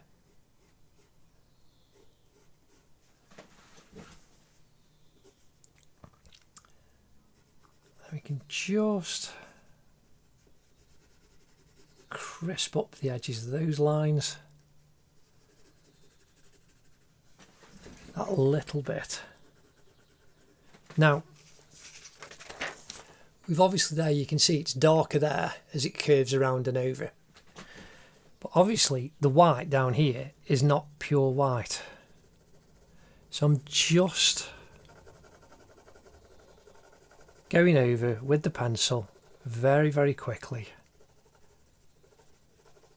and just filling that tone in slightly. Although it still looks white, but obviously you've got the curve and the shadow as it comes around. Again, the same underneath here. Just increase that a little bit, and the same on the edge.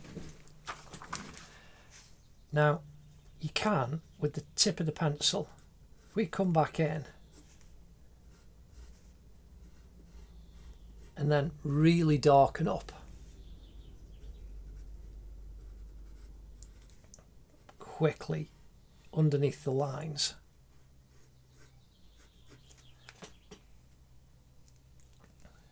Just went over a little bit, so I'm just pulling the pencil off a little bit.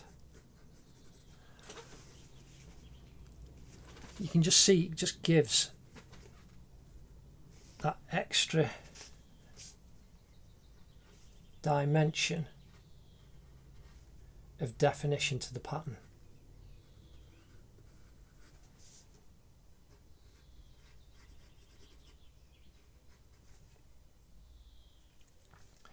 Need to make that line a little bit thicker inside,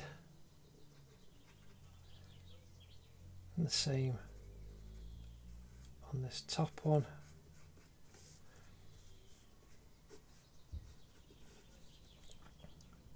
Just going to sharpen the pencil.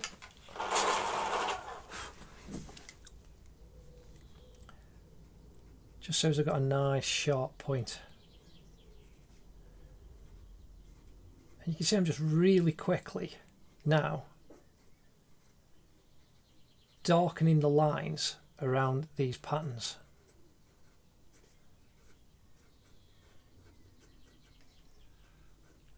I'm not filling everything in, I'm just literally indicating a very quick, crisp line.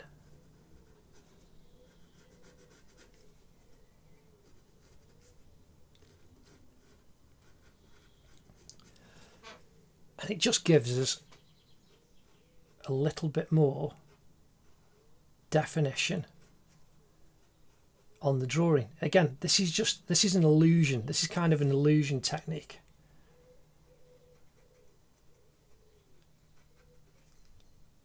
And the very dark line will make the exposed paper seem that little bit brighter.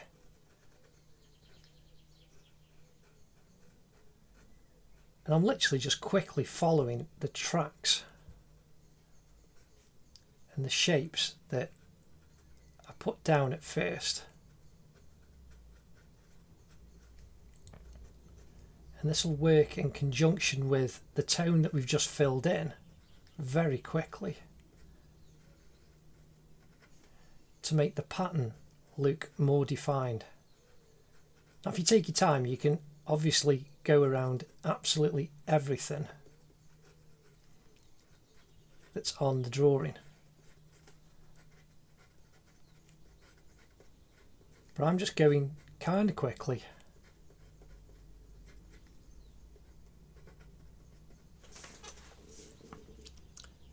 And there you can see that's really got a lot more definition now.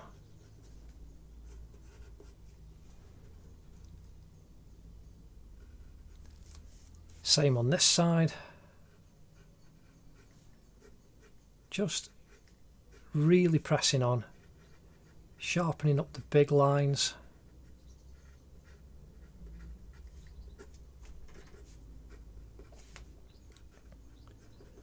Around the shapes. We want this central leaf underneath at the bottom. Just thicken up that centre line and the one at the top of his head. And that's all the bandana in, looking quite good. And again, we can add more on as we build up the picture if we need to, but we'll see how it all fits together.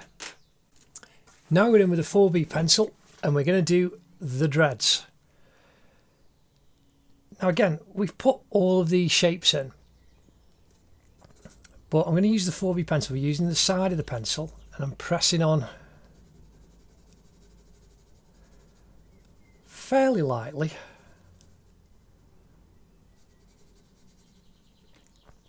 And I'm just going to indicate quickly where the darker shadowy parts are. So here we've got this like kind of love heart shadow underneath. I'm using the edge of the pencil and you can just fuzz it, just literally just wiggle your pencil around, getting nice soft shapes. Unless you snap the tip off like I did just. Pressing it up, it was just too, I angled it too much. So here right down by the bottom, we've got that little dark shapen area.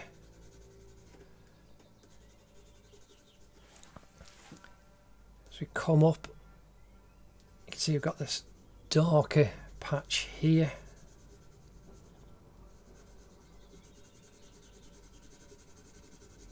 And I'm balancing my forearm on the top of my right hand and I'm pivoting from my shoulder, just allowing the arm the freedom. So it's now pivoting on my forearm, but I'm kind of working from all of the arm rather than working from my wrist. And so you can increase the pressure that you want to put on, but you're just doing it in a free way. Oops. Just went right over the line. So let's just hey up the masking tape. I'm going to have to replace the masking tape. It's just giving up. It is, it is. How strange.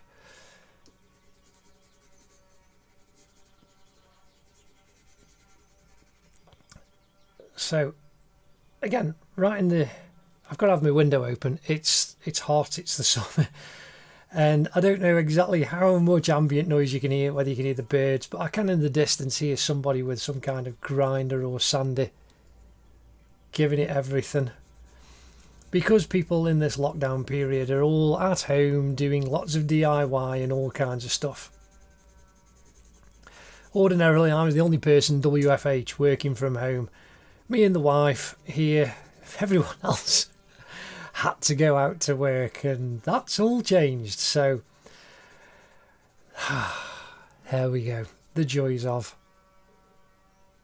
So there we have a triangle of highlight.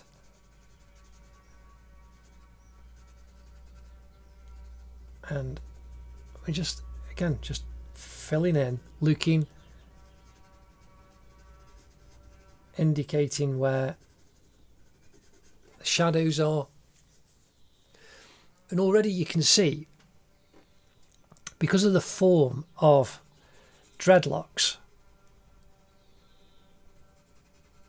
you're doing it differently than somebody with straight hair. You're actually creating the form and the shape. And so this is actually quite a nice thing to be able to do, rather than drawing the lines from a parting and, you know, the highlights. But you've still got to think, how do I make this look like hair? And this is the whole part of making marks with a pencil. And I do love being able to teach you guys this. It's just such a pleasure to be able to encourage you all with your drawing. And people keep asking me, oh, you know, how do you do hair? It's like every single portrait lesson that I've done, I'm pretty sure everyone's had hair. So it's like, well, watch the portrait lessons. Will you do a tutorial just on hair? No, everybody who's got hair, there's a tutorial that it's on hair. Go and watch, go and look. And even though this isn't someone who's got straight hair, it's still, you've got to make it look like real hair.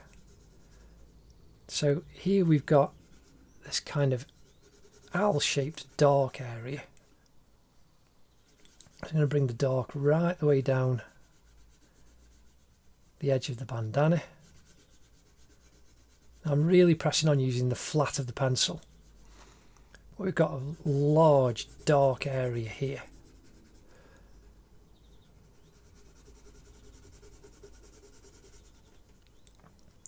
And then we've got this kind of diamond shape. Lighter patch inside.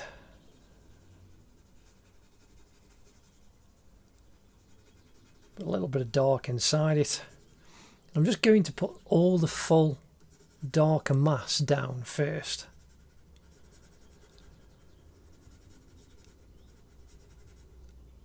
We've got that little frond sticking up. And we've got this little gap in his hair there.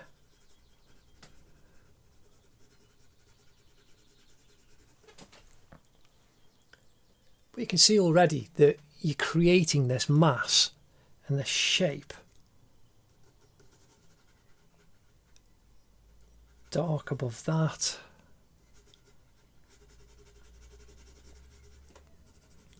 To work, actually you're creating this mass and shape to work the full portrait. And these darks will then help us. Yep. Bit of spent rubber stuck on his eyes.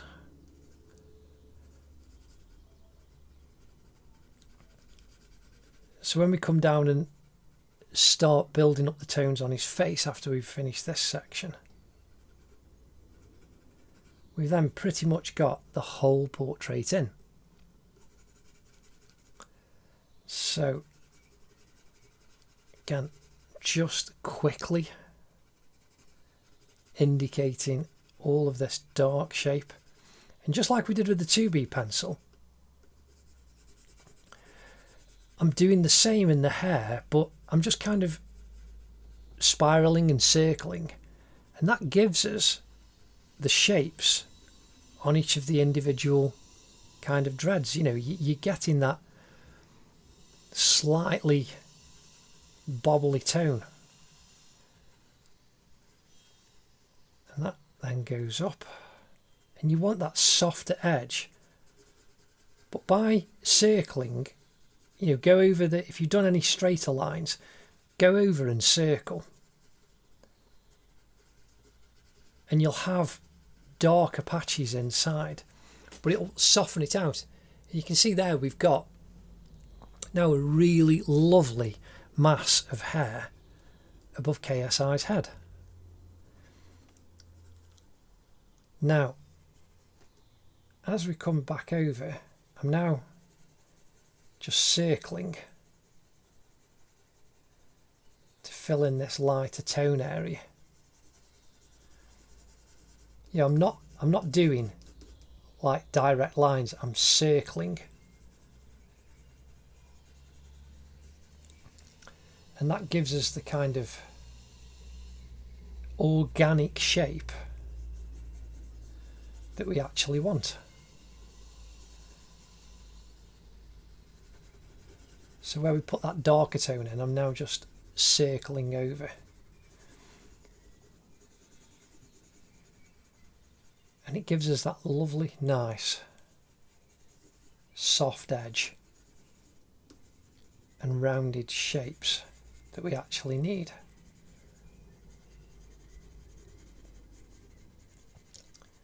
So now we've got a good dark and a good mid-tone down. It's now just a question of building up your tone to create all of the shapes and the shadows. Now, there are some pointed highlights. So, in fact, I'm going to use the clean putty rubber. I'm going to pull it into a point for the top parts. And I'm just stippling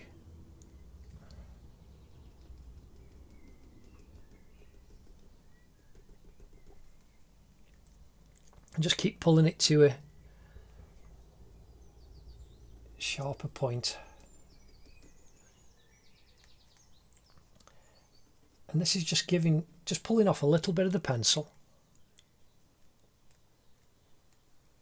Just keep looking where you need to.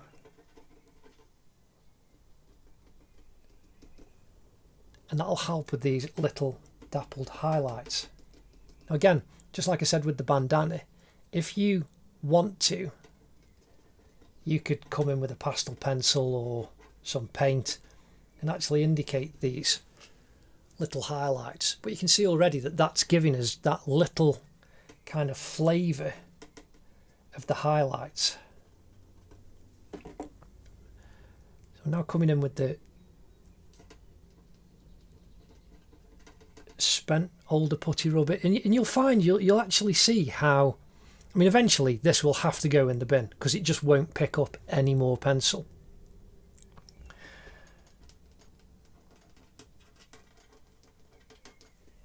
But it's just a brilliant tool.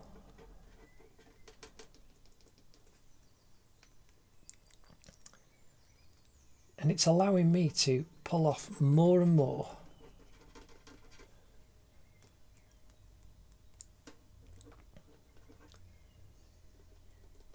And it's actually getting more off than the clean putty rubber. Just how it works. But you get these lovely, I mean, in a sense, there's like little marks that it's like bokeh on a camera, the out of focus effect on a camera.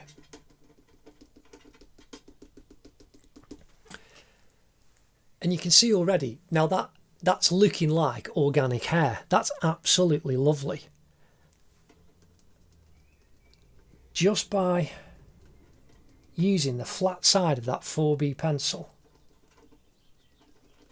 and then coming back in with this putty rubber. Again, I'm doing this really quick. I know, you know, this is going to be hours long drawing lesson, but I'm doing the lot from start to finish in one go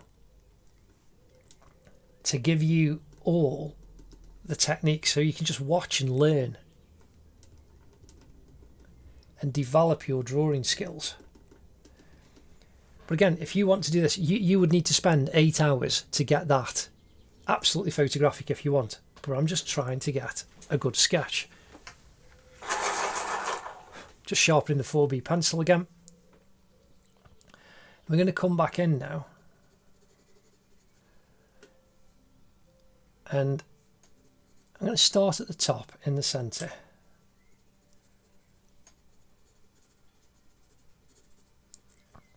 And I'm just circling, just building up all of this dark now.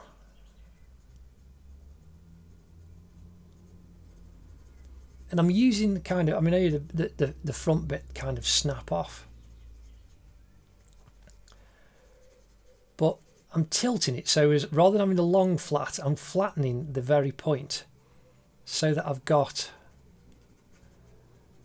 you know, it's maybe 2 or 3 mil across. And then as I circle, it's actually filling in softly, because it's a 4B pencil, a lot of this dark area. So there we've got a nice darker patch, and then it just comes out, so you just don't press on as hard, but just keep circling and you've got that organic shape rather than straight cross hatching. Coming up to the end of that frond.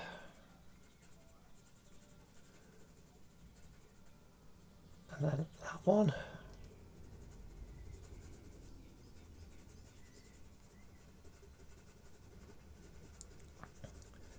And then we've got this darker mass here.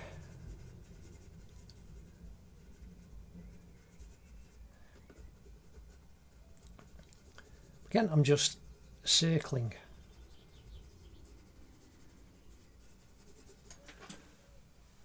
And you can see there now we've got that really nice darker area with deep dark shadows where you want them.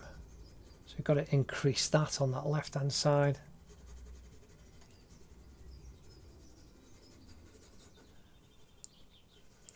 And we come down here, we've got a darker shadow coming down the side.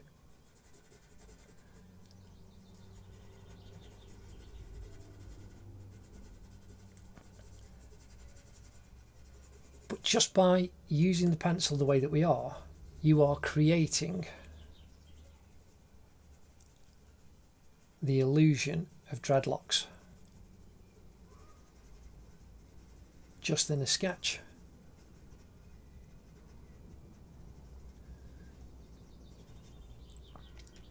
Again, we've got the dark now coming down on the edge of this one, just softening that edge off a bit. Again, just swirling.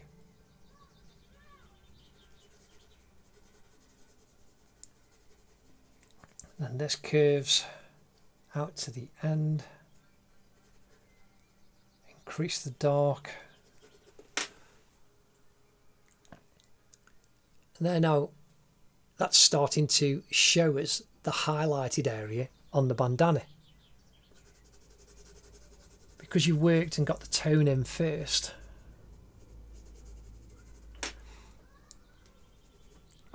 it's working with the bandana to give us the form and shape that we actually want.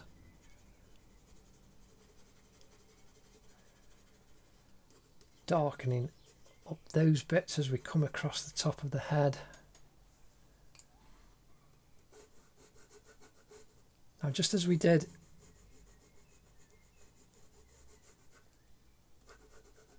on the graphics on the bandana, just doing that now, increasing the darkness of the line at the top where it goes into the dreadlocks. So I've made a sharp line and now I'm just feathering the edge into the dreadlocks. And that now has given us that perfectly crisp line for that bandana.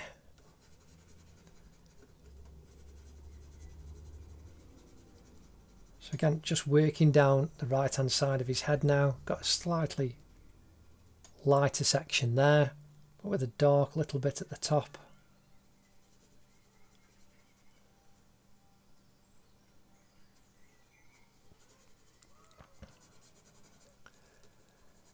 And then as we come down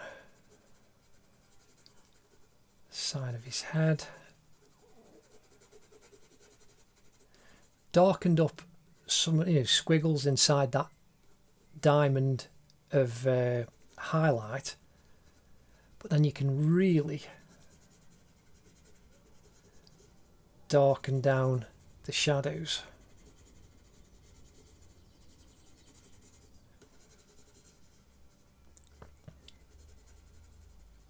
So inside all of this shadow now, just really increasing the dark.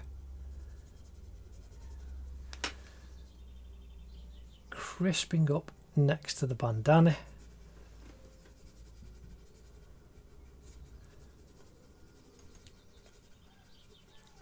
And then inside this mass of these dreadlocks on the edge.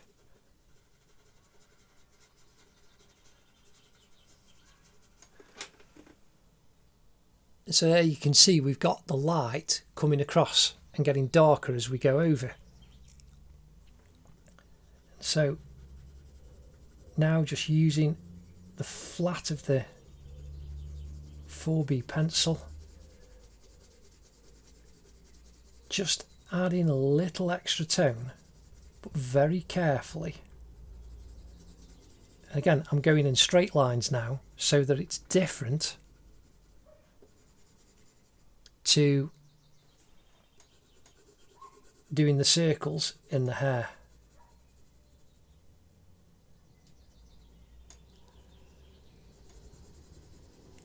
We just bring it in, you got this kind of diagonal line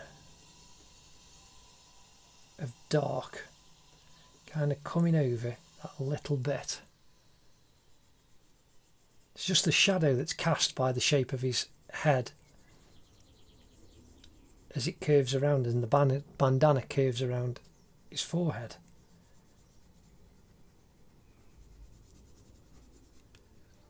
So we can just increase that. Again, I'm just gently filling it in. But like I did with the 2B pencil, I'm letting the pencil create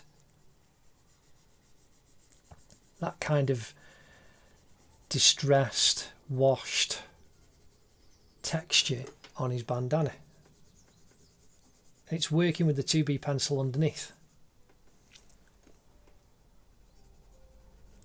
So again, we've got all of these larger shapes now. I'm just quickly filling that in. And there you can see how we've actually made that darker tone now match this side of his head, where his hair is. Again, softening up underneath.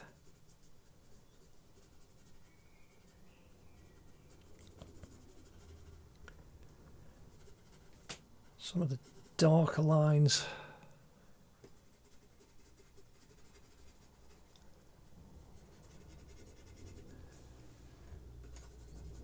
And then again, just keep looking. And it's up to you. You literally just decide to go, yep, I've done enough, that'll do, that's fine. I won't do any more. Again, I'm going to come in now with this kitchen roll, using a bit that's got some paper on already.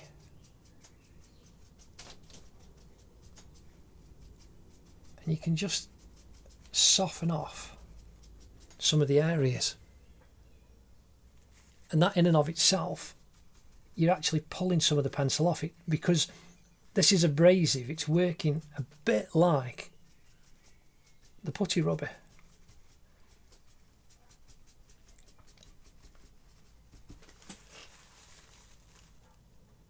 But that's looking rather lovely. Again, back in with the 4B pencil. Very gently increasing the dark with a soft edge where the bandana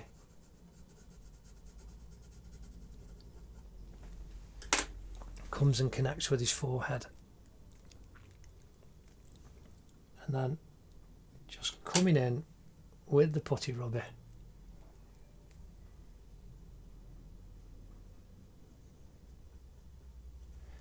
clean up a couple of those lines where we've just gone over.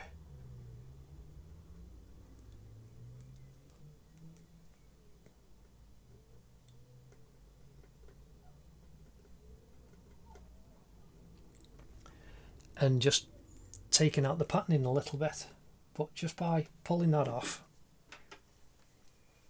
Just going to put the paper down now so that I don't keep on smudging.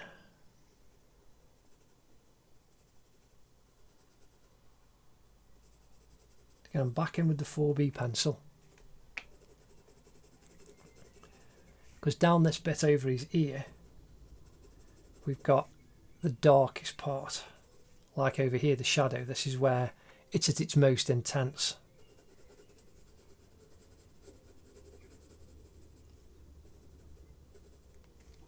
Just right underneath.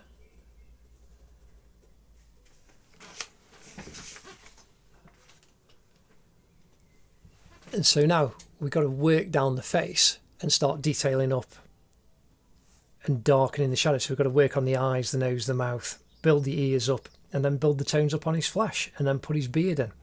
But anyway, that hair and that bandana is looking quite lovely. Now we're going to come in with the 2B pencil, and we're going to start detailing up KSI's eyes. We're going to start on the left eye. We need to increase that black line above his eye where his eyelashes are. Again, you can just fuzz it out that little bit. And I'm doing the lines here on the edge coming out.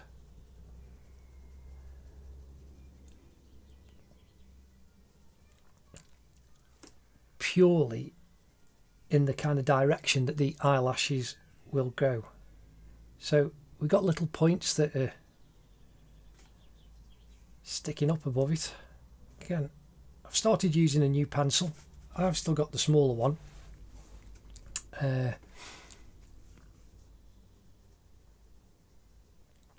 I will use that in a second. Now, the lower eyelid can bring a darker line into the corner where his tear duct is. Increase a little bit of tone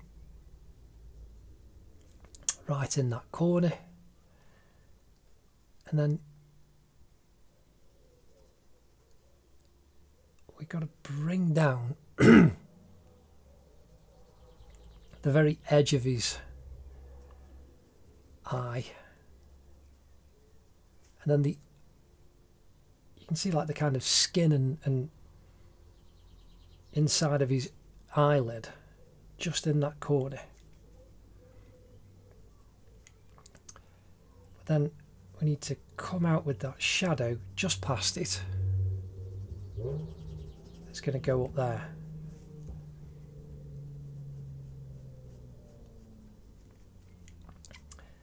And then we want much darker tone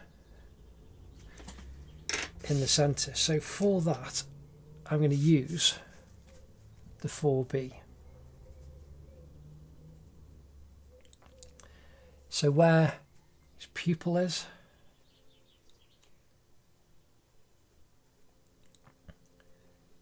that's very dark, going up to that highlight right at the top. Shadow created by the upper eyelid, and then underneath, coming down to the edge, I'm just increasing the dark underneath the kind of eyelashes. And the edge of his iris is lovely and rich and dark all the way around. I'm coming back in with the 2B pencil and darkening the iris down. What you've got here, you've got that reflected highlight of the reflection of his monitor. So we're leaving the one above, that's the actual brightest highlight from the light. But then you've got these two slightly lighter patches.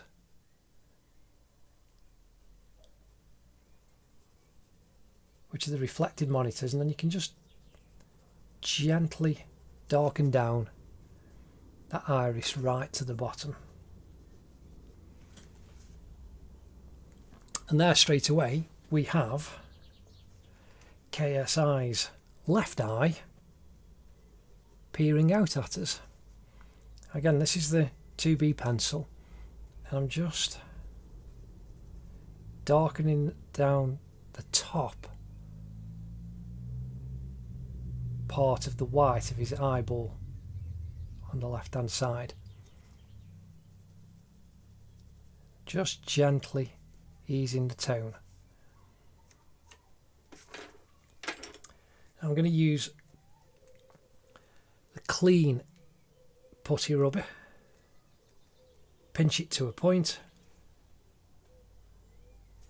and I've just cleaned up the white highlight dot. I'm doing it the same, just cleaning up the one on the right eye before we come in and do the same on this side.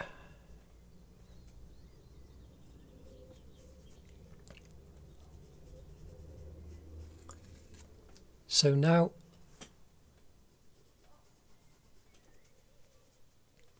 just gently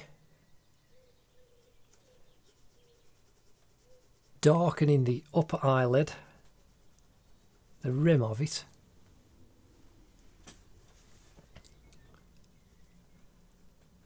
where his eyelashes will be. Again, just doing the same thing, just wiggling it up and down, just to indicate the kind of shape that the eyelashes will produce.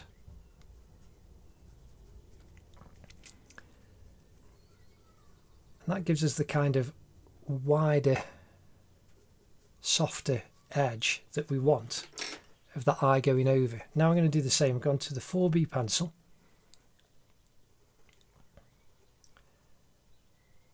And I'm indicating all of the pupil coming up around that highlight, darkening the edge, coming down to the iris. It needs to be dark right at the top underneath. And we've got that little secondary highlight on that side. Just twisting the pencil, keeping the point sharp. And we can really bring that down. I'm going back to the 2B pencil, indicating the screen like we did on this side, just filling that in with a little bit of tone, and then filling the iris in much darker.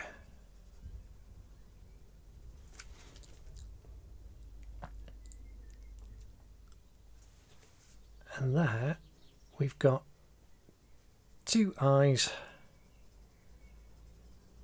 starting to look out at us.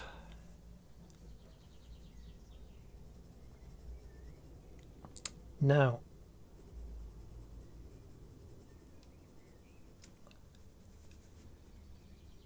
bringing the tone on his eye. In fact, before I do that, I have got a horizontal line right in the centre of his eyeball, just off one of the grid lines. And because it's highlighted there anyway, it's just okay to basically remove that. Just indicating the tear duct in the corner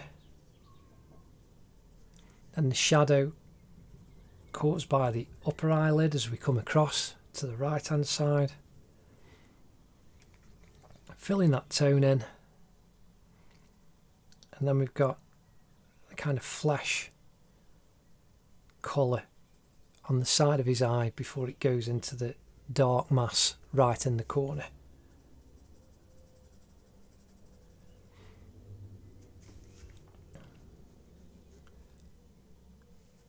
Then we've got dark line of the lower eyelid coming round into that corner.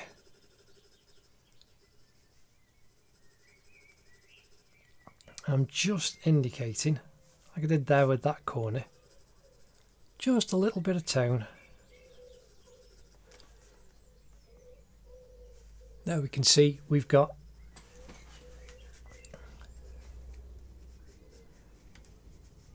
both of KSI's eyes in and looking out at us. So now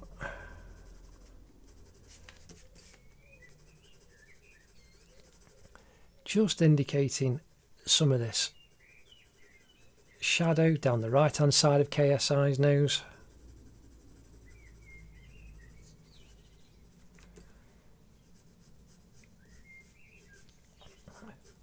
Coming over the top, then you've got that corner of his eye socket. Coming right the way over to the right hand side of his eye. And you can just see already that that's giving us a nice three-dimensional shape around the eye to work with as we build up. And we'll come back and build up some more of that tone presently. Whereas now we're going to do the nostrils. So I'm using the side of the pencil. This is still the 2B.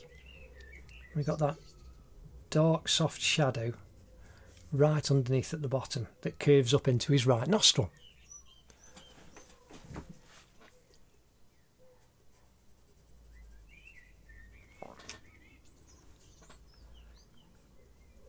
And we want the shadow, we've got the C shape here. And we've got shadow coming down in this highlighted part. Needs to be left. You've got a kind of slightly lighter part, but we can just build that slightly darker tone up, and then you've got the shape of the shadow of the nose and the nostril coming out just to the side. So here up at the top part we want to increase that where it comes down and you've got the crease, the smile crease of the cheek.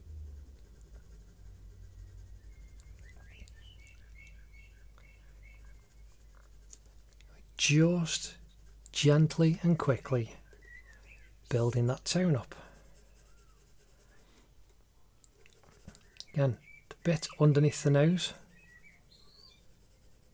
And right above the nostril, it's like there's a kind of vertical line there. And then you get this shape of highlight, this C shape of the highlight underneath.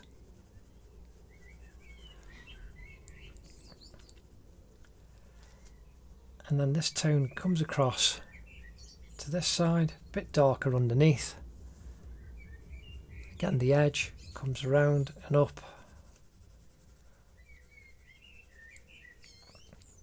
And then you've got the highlight coming off, but you've got a little bit of tone coming out, which is the kind of crease line.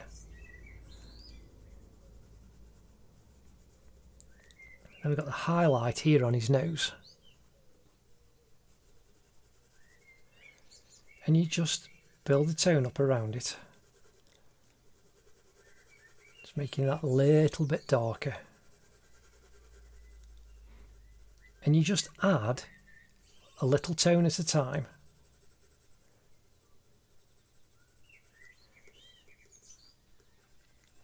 Just to build it up You can see here from the edge of the nostril.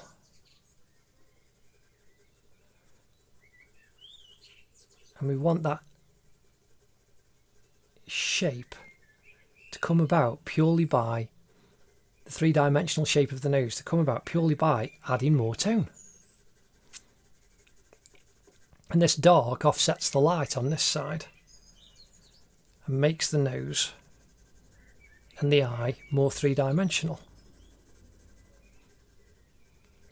And this is how I said you can just work around at any part, but you've just got to keep looking at the tones. So here we've got where this comes down diagonally,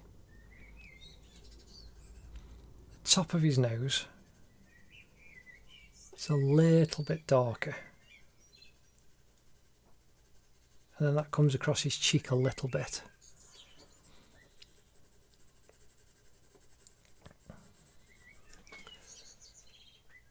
And there you can see it's really giving three-dimensional shape and form to KSI's nose.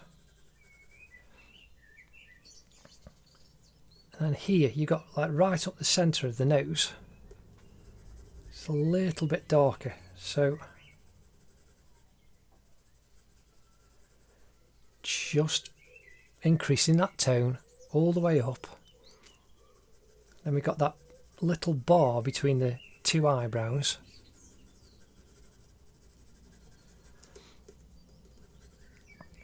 And then again you've got this diagonal shade here.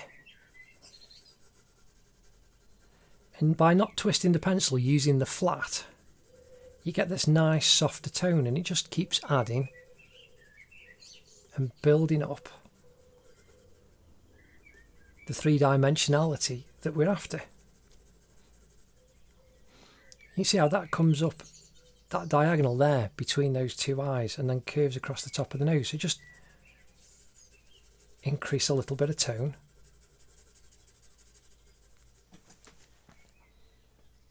That's looking fantastic. Again, underneath the nose, now got this tone that comes down the side of his mouth.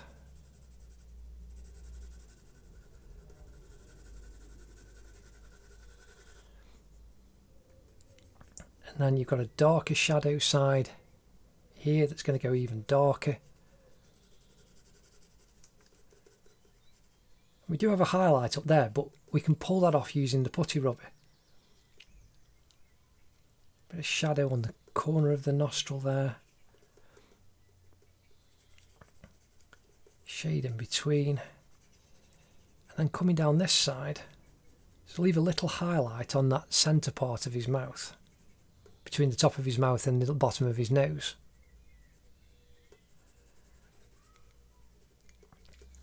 And then we can just bring this tone down.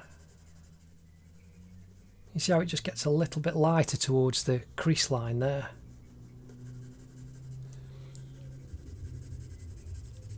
So now I'm bringing that tone down.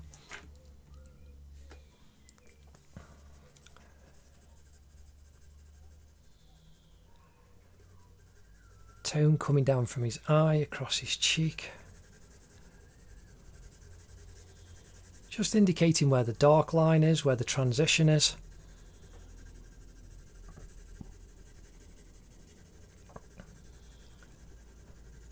Again, this is all just with the 2B pencil, just building up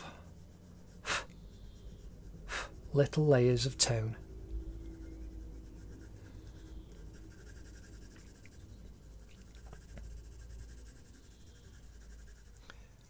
Little bit at a time. Now curving over the eye.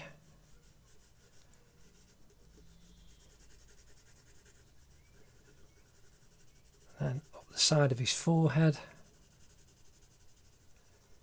Again, I'm just looking and following the pencil. I'm not planning and doing it in a, I must now do this section or this section. Just curve that right the way over the top. And you can see you've got this nice highlight here in between his two eyebrows.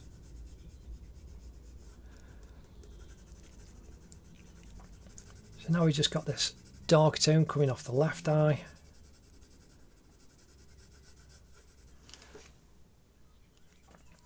Then the eyelid, you've got this purple tinge. Probably a bruise from his boxing, I am guessing. But in a black and white portrait, in a pencil portrait, it kind of doesn't show up. So I wonder if this is from after one of his boxing do's.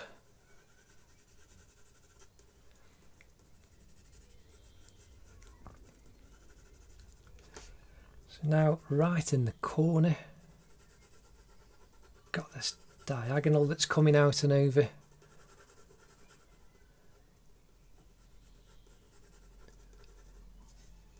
By the tear duct you've got a little bit of dark there that curves up and around. Coming off the edge of his eye.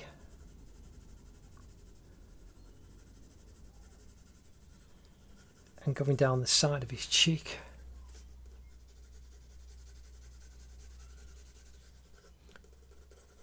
Again, we just want a softer transition, so I'm just adding a little bit, blending that transition over, just using the pencil.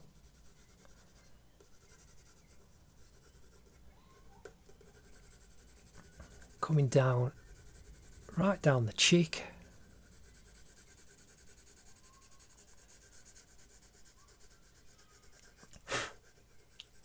We've got that lovely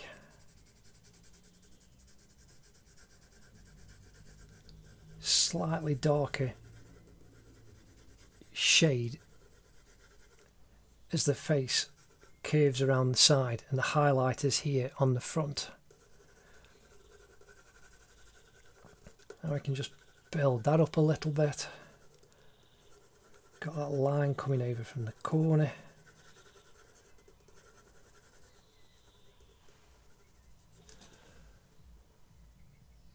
And there, that's really starting to look fully three-dimensional. So now quickly, I'm just going to build up a fair bit of this tonal shape and the values all around the face. Got this bit underneath his chin, and you can see how shadow comes around. Then we've got this little highlight that we're leaving, and you got this slightly darker point area kind of halfway down his chin.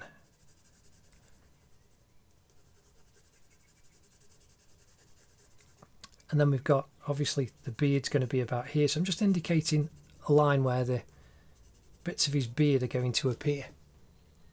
And already you can see that just helps to give us a little focus that we'll come back to.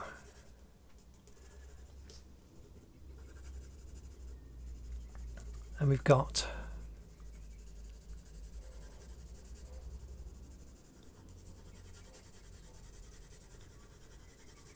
the shade coming up the side of his face. Now it's going to get darker up here, but we've got this reflected highlight off the t-shirt that we need to just leave. Now you could use artistic license, but I'm teaching you to look and to see. So just need a little bit of tone down there. You know, if you're doing this as a sitting and you wanted someone, a proper portrait, then you'd say wear a darker shirt, put a black t-shirt on, or a dark blue or a grey, and the reflected highlights wouldn't be as bright as that one there. So now we're coming down with filling in the shadow, just making it darker, coming down under the neck, under the chin, where the Adam's apple is.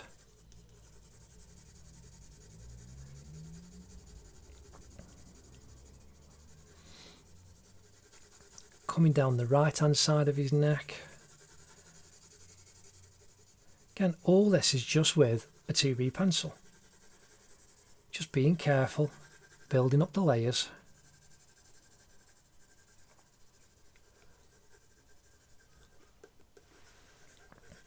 Now down the right hand side of his neck.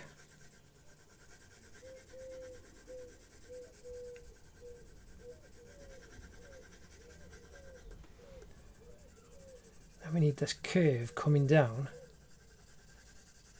following this trajectory down to the top of where his collarbone is.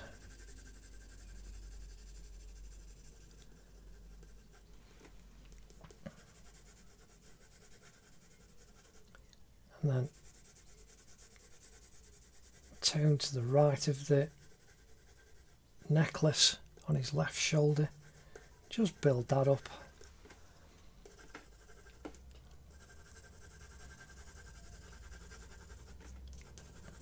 Again, I'm just looking and adding carefully and simply.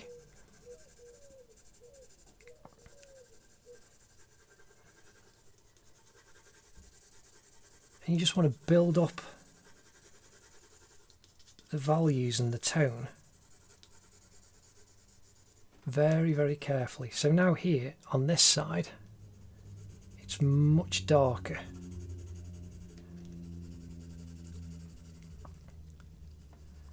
So I'm just bringing a darker tone, being careful to not cross the line of the necklace.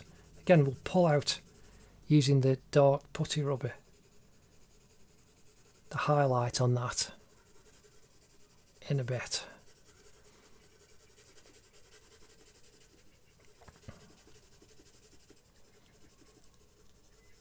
That tone comes all the way down.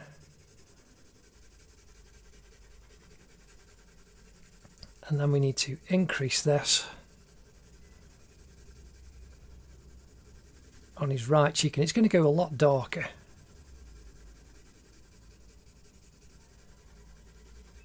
But I'm just adding some tone to it now, just to give me the direction that we're going with the amount of tone that we need.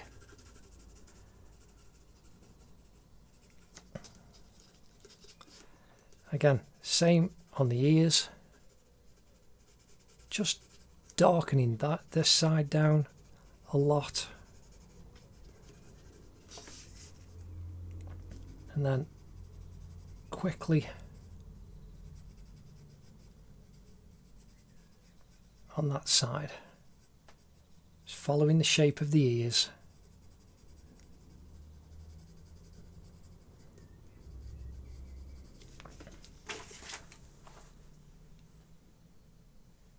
And there you can see we've just put such a nice amount of tone down that it's really helping us to see the face looking out at us. And when we add more detail to the nose and the mouth next, and then the ears, you'll see it build up, and the eyebrows, you'll see the face really start to lift off.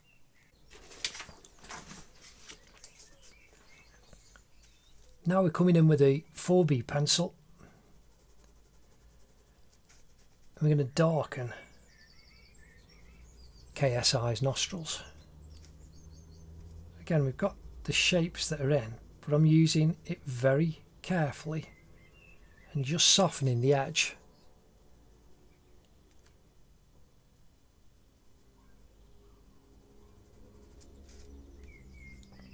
And it's dark right underneath the top part where that curves around.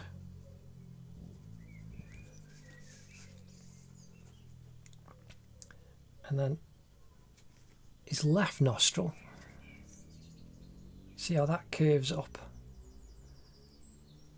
and it's darker towards the centre of the nose,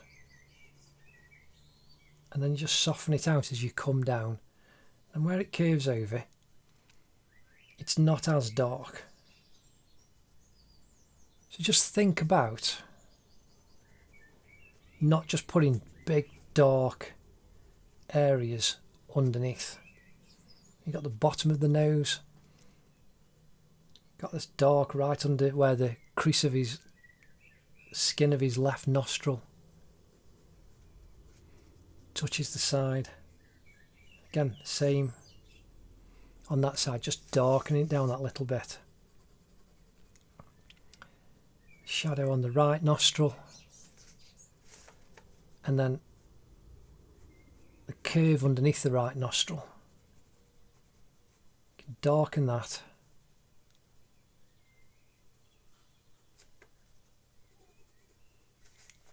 and bring that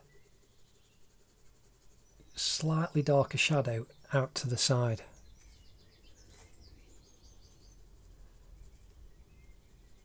And then where the top of the nostril joins the side of the cheek,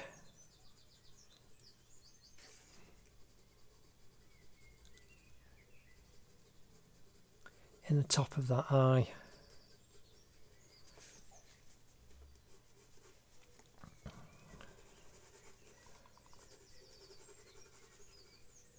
just bringing a little bit of tone over the top. But there already, just by putting that little bit in on the nose, it's really made it lift off. So now I'm coming back in with a 2B pencil, because it's a bit harder than I'm using the smaller one. In fact, I'm going to use this for the last time because I can't sharpen this anymore. And then that one can go in this pencil extender. So I'm using the side of the tip. You got the edge of his mouth coming over into the tone onto the side of his cheek. But we've got the centre of his mouth. That's the defining line, but it's not as dark as the nose. Be very careful not to over darken when you don't need to. And in a lot of senses, just like Ariana Grande, because of the smoothness of KSI's face, this is an exercise in tone control. So we've got this little dark bit down on the right hand side of his mouth where it's in the shadow.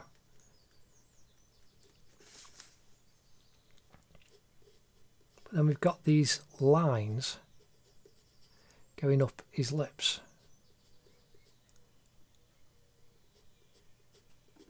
And you've got this tone coming down, gradually getting a little bit darker towards the right hand side. But there's a highlight you can see coming down over the top. And that'll be accentuated if you just slightly darken the skin tone above the top of the lip, where that then goes up to his right nostril.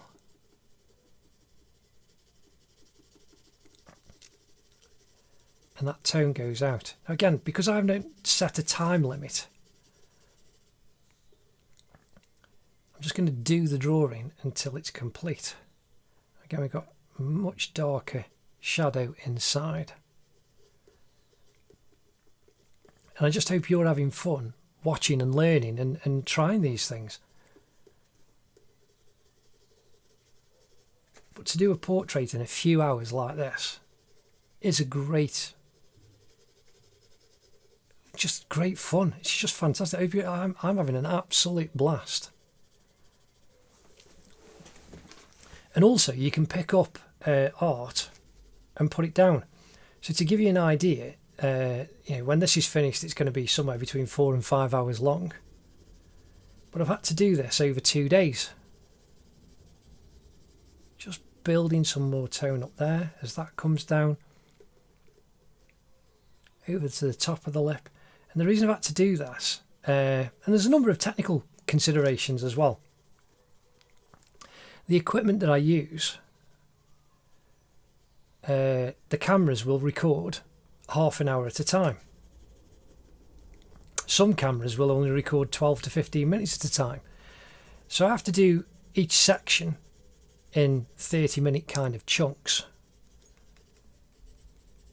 But also, I've still got family life stuff to do. Sorting things out, going shopping.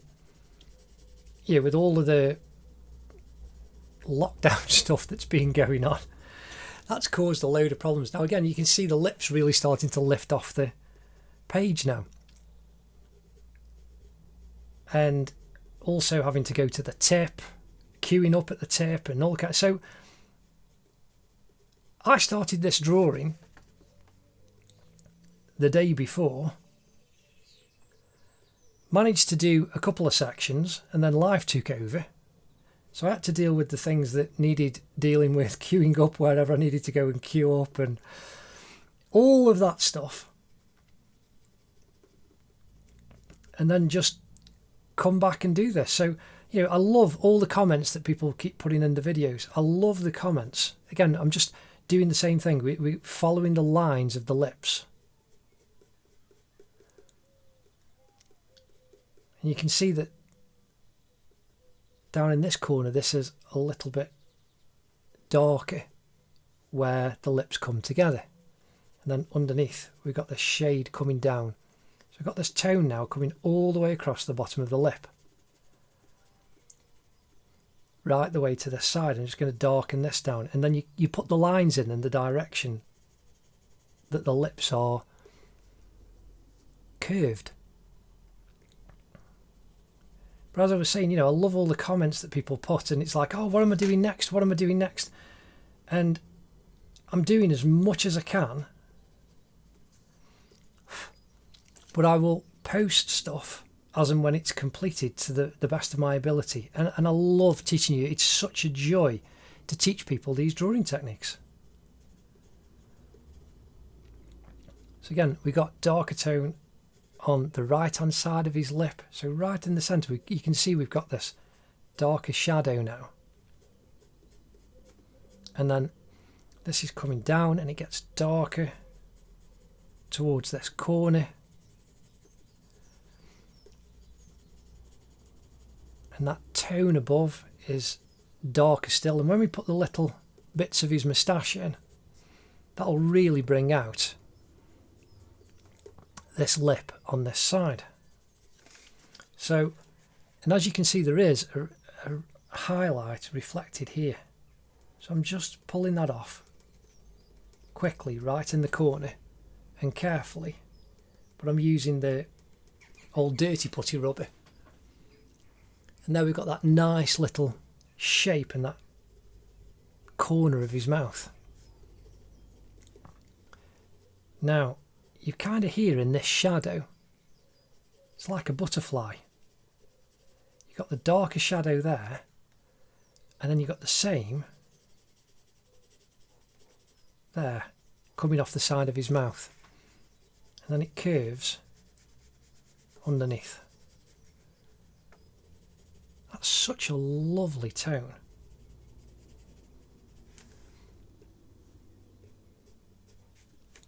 I'm using the slight flatter point, but not the very tip, and I'm getting the nice crease lines in his lips. So we've got this kind of centered one that's coming down.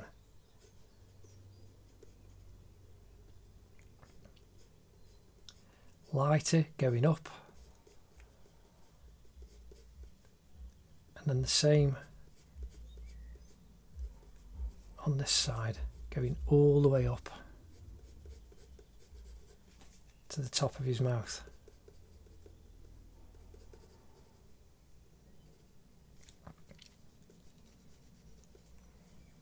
And then coming up just inside the top of his lip there, just darken that down a little bit. And then we've got the lines coming down to the centre, darker line there as that curves up. And there you can see already that's really looking like a real fleshy pair of lips. And all you've got to do is just take your time, build up the layers of tone, keep looking at your subject, and keep adding what you need to. So again, I'm now going to come in with the putty rubber.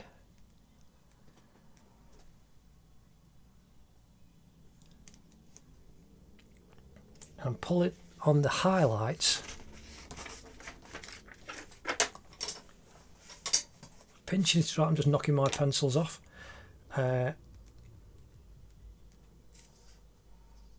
Pinching it to a point so that I'm getting the lines, the fine lines that I require. Now I'm just gently dabbing underneath the centre line of his mouth because you've got that reflected highlight underneath. Again, pulling it to a point and increasing the highlights on the left hand side of his mouth, and you can see how they go up towards the corner. Now my paper's dropping off.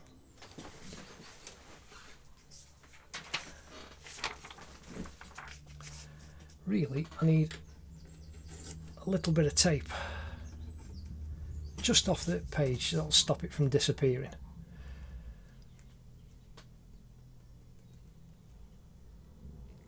Highlight on the corner.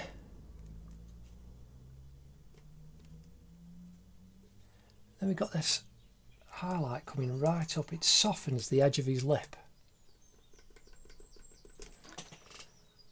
And that's what a putty rubber is absolutely brilliant at.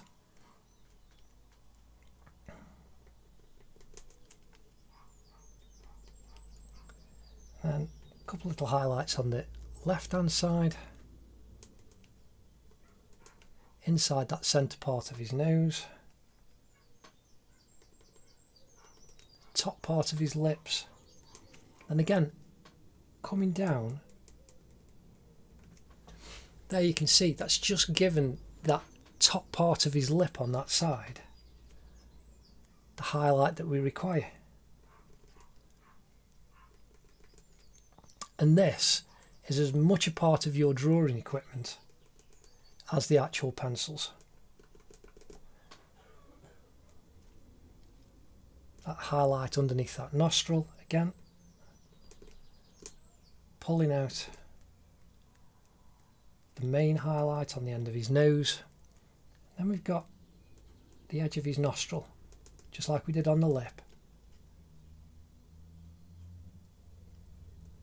Just dabbing and indicating those highlights nice and simply. Just up the centre of his nose. Those diagonals that come down. Again, on his eye. And you can see how that just makes it look so realistic. On the inside of this nostril. And it's the effect of the light and dark all working together. A little bit of reflected highlight underneath the nostril.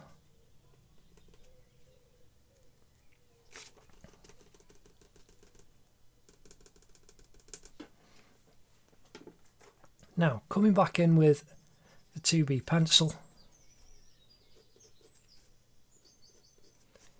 Now you could use something like a 2H. Just darkening that. But learning pencil control is a very, very valuable lesson. And if you limit yourself sometimes to the amount of equipment you've got, it forces you to learn to be creative with a little. So now I'm very lightly drawing in the creases in the lips.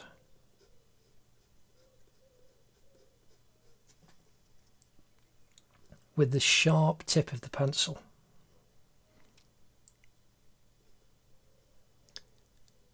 We got a much darker one coming down there. Then kind of 3 little lines.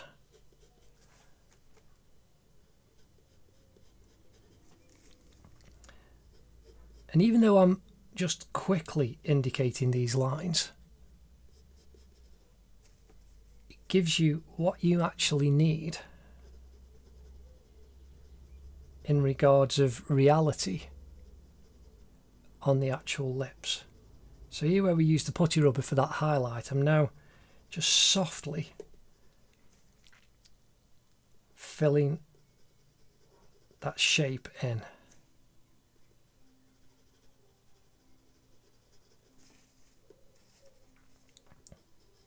Again, now the same on the lower lip.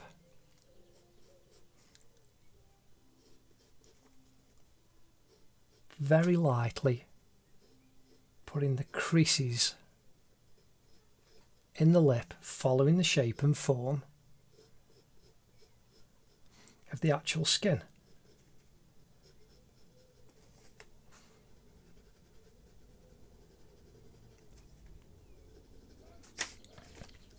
And this is really lovely.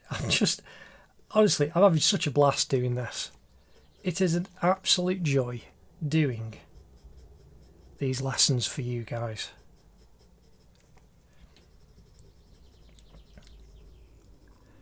And I know, again, I get some comments where some people, they're frustrated because they're not improving at their drawing. And all I can say is, it takes years. Lots and lots of practice. And you'll look at this and go, oh, but you're so good, you've done this so well. And it's like, well, one, I've been drawing for over 40 years. But every single drawing is practice. You're learning, you're honing your skills, you are refining techniques.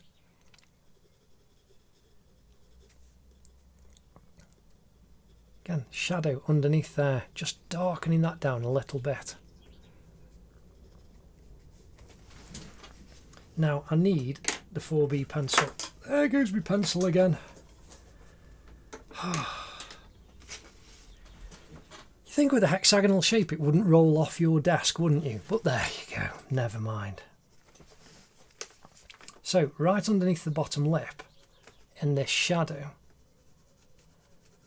we've got a much darker shadow, but I'm using the tip, but not doing a solid line. I'm just using the tip very gently to fill it as softly as I can.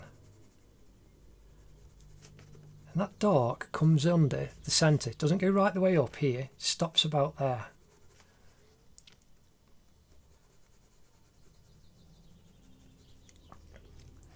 And then we can darken the shadow in there. Just need to fuzz this out a little bit underneath, where that comes out to the side a little bit. And using the tip inside where it's all fuzzy edged, we can just really darken that down. Same in that corner, not too dark on the left hand side of his mouth.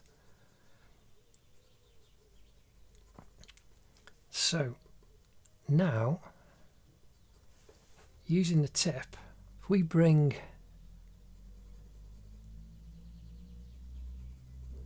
that shadow line on the top of the right hand side of his lip,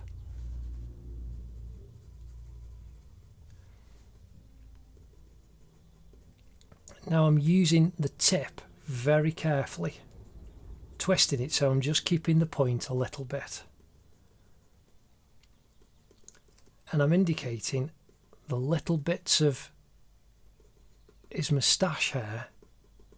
This is kind of pointillist, where they are showing up. And straight away you can see how that's giving us that definition on the right hand side of his mouth. And we can take that tone up a little bit.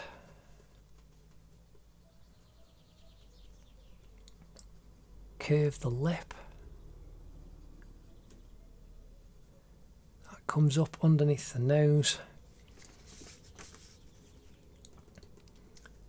And then above the highlight down on this side, we do the same. And even though they're little, very little hairs, still draw them in the direction that they would grow. Just dot them as if they were coming out and growing down. You see there's a couple off the side of his mouth there.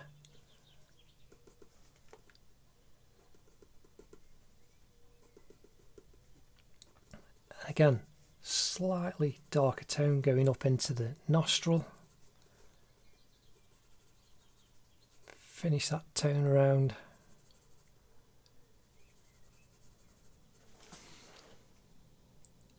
And there, that's looking really lovely.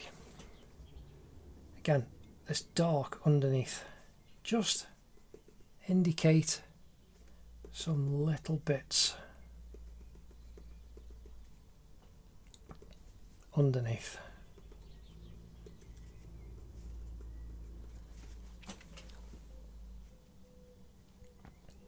That's absolutely lovely. Now I'm going to come back in with the 2B pencil, and we're going to do the same now for KSI's eyebrows. Again, using the sharper tip, and I'm drawing them, and I'm looking, and you can see here they're going up. So if you come up from the eye where his tear duct is, you've got them, they kind of go up diagonally. You've got a couple, and then they kind of trace over.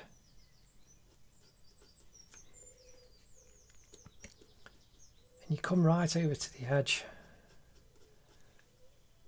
but you just draw them quickly in the direction that they grow. And that way they look real.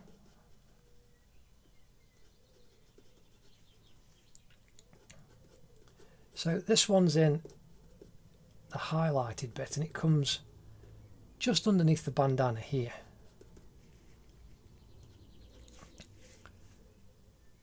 And if you come up, you can see we've got the early little construction lines. I'm just using the sharpened tip, keep twisting the pencil.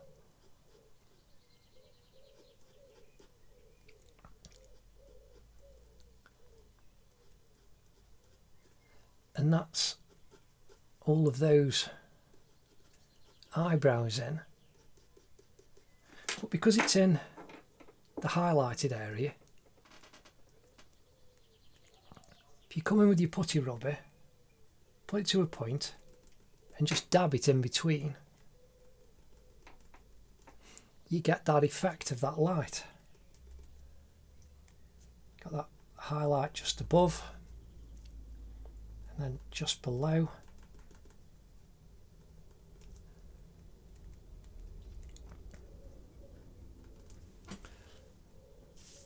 And there you've got that first eyebrow in. Just indicate some of those darker lines because we took some of the pencil off again.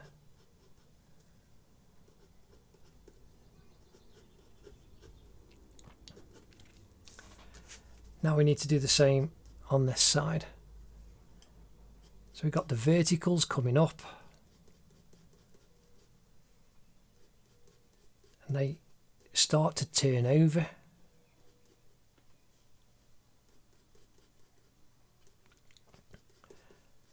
That's lighter, and then as it comes over they get darker.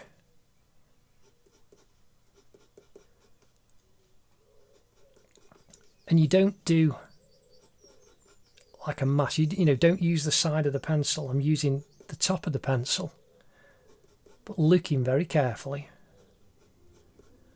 and just drawing a number of lines literally as if they were the eyebrow hairs. And that then looks more real rather than putting, because this is such a large drawing, you're not just indicating a line, we're actually indicating all of his eyebrows. So here you can see we've got the shape coming over, going into the dark down here, and the tone will increase that for us.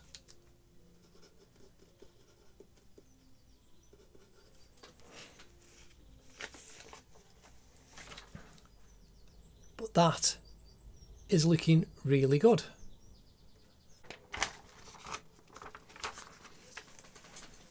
So now we're going to do the ears.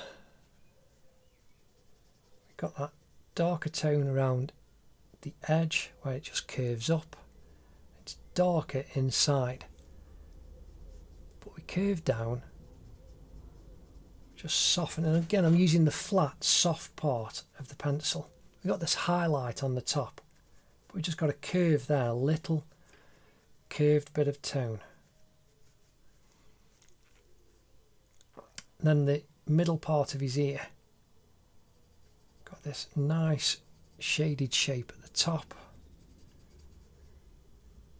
And then we've got this slightly darker tone for the entry to the ear canal. And then over the top of the entry to the ear canal, and we've got some reflected highlights just inside.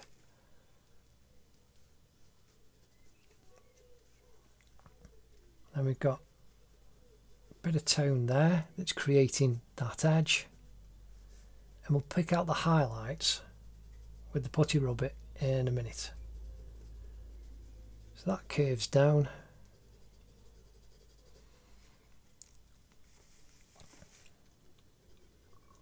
Now, again, I'm going to swap over to the 4B pencil, because we've got this richer dark tone.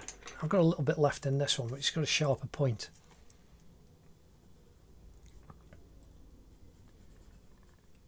And that's the shadow inside that crease. Then we've got a kind of triangle right in the corner of shade.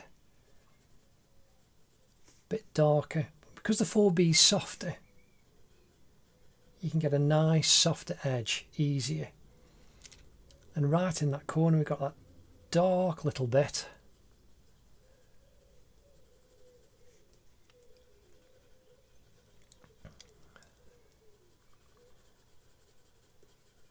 And then we've got that curve coming down inside, and then you've got the kind of edge of the earlobe.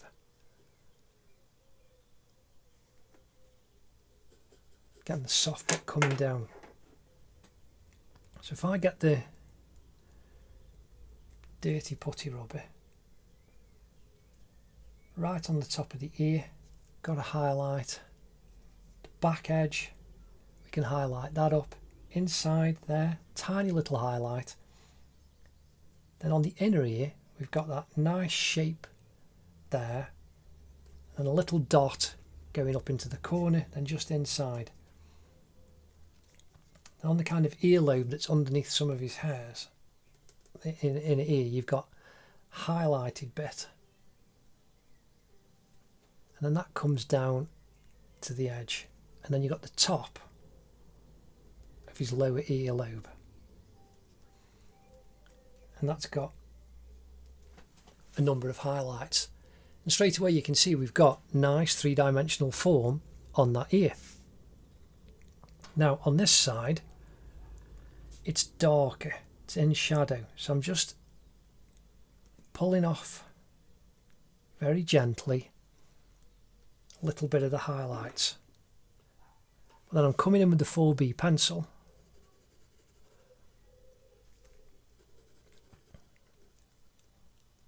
We've got the shape and shadow. So here you've got this C shape.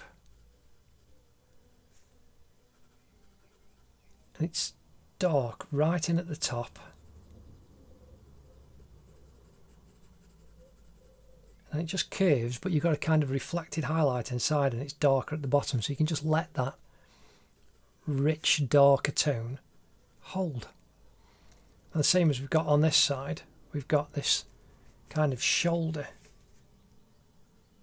at the top of his ear, and it folds and then comes back down, and we've got that dark shadow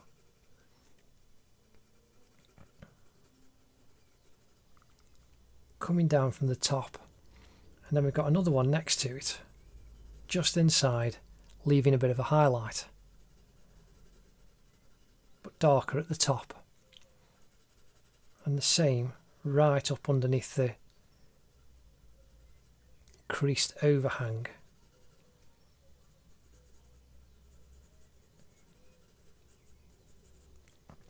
And I'm just gently building the tone up. Got a little highlight on the edge of the ear, and that comes up, and then that's got to be darker. All the way around that edge.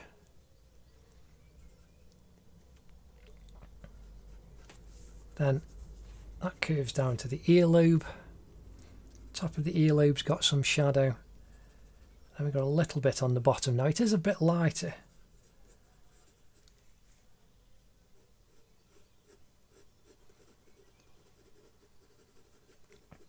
And just softening the tone of those highlighted areas. And again, you can see we've got the three-dimensional shape that we need on that ear. Now, I'm just gently darkening the edge of KSI's jawline all the way round. And that's going to be where the whiskers we're going to put on in a little bit. But now, coming back with the 2B pencil, we've got this chain. We've got the shadow, and I'm softly using the point. Just keep twisting it so that I've got the sharp point. But I'm not pressing on too hard,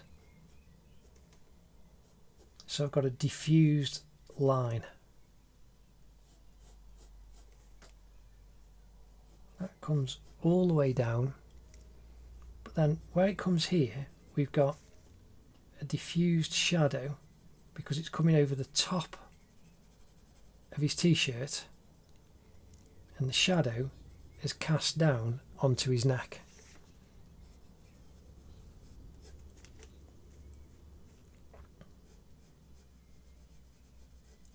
From the actual chain.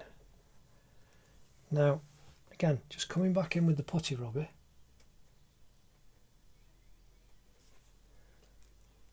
And I'm pulling the pencil off inside the two lines.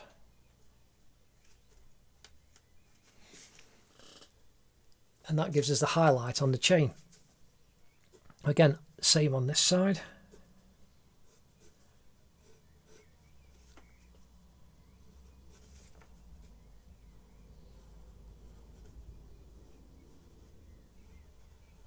Need to bring the crisp line up, edge of the chain,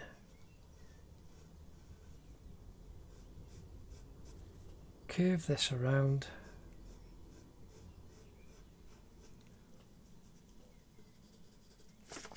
and then we've got the same here, just a little diffused shadow line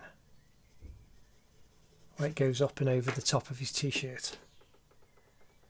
Again, I'm using the dirty putty rubber because it just seems to be working for what I need. Just pulling the pencil out. Now as I get to here, I'm just dabbing because that's in shadow.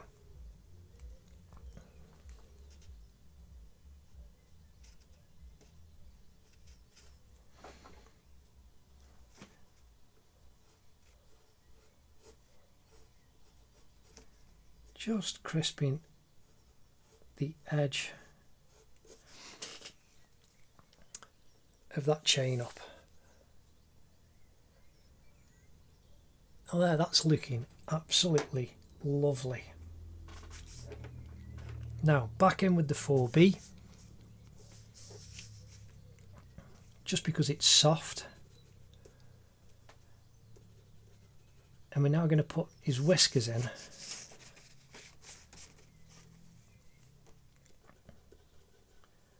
All around the side of his face. Again, I'm just drawing them as if they're growing out of the side of his face. And that's how you make it look real. And so we've got this nice fuzzy line next to his cheek as it comes down. And then we've got Like by his ear here, we've got some nice little squiggles.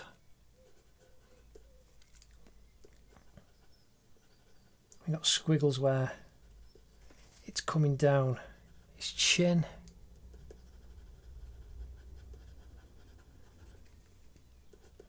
We've got some more hairs inside his actual chin line. But as the pencil gets blunter, again I'm turning it on its side a little bit so as I've got a sharper line, we're getting just nice fuzzy lines. And if you just keep turning the pencil, you get another sharper bit, because where it flattens, it creates a sharp edge just next to it. And there already, you can see that's really helping us give the form to the side of KSI's face. Then we come underneath his chin. And then up the side, we've got much darker. So again, I'm just drawing the hairs as if they're growing out the side of his face.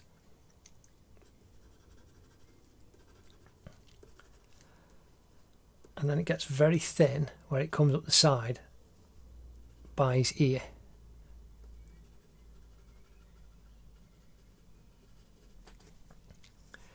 Now, this is where we need to be careful. So you can see above where the top of the neckline is, we've got, you've got to keep looking at your reference, otherwise you'll put hairs where they aren't. So you can kind of see where you've got those little bits of hair growing on his chin. And then these bits on the front. Again, I'm not doing these as dark as the edges. Still twisting the pencil to give me that slightly sharper edge. Again, if you use something like a 6B or an 8B, your sharpened end of your pencil will blunt even quicker. But that's where they are good for just filling in large areas very quickly. So here we've got the shape coming up.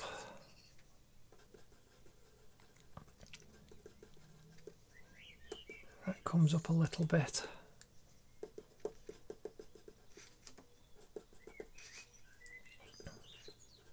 And then coming down, creating this little patch here, a little few hairs coming around the corner.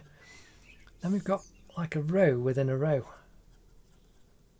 You've got like a little gap there. So again, just like the hairs up here, just kind of pointillist adding dots.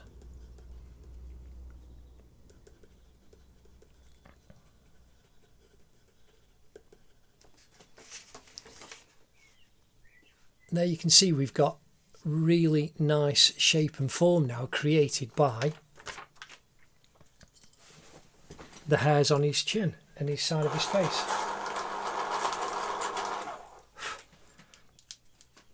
That really is the last time I can sharpen that. Now, using the 4B pencil, the flat side, I'm going to darken down the tone on the side of his face.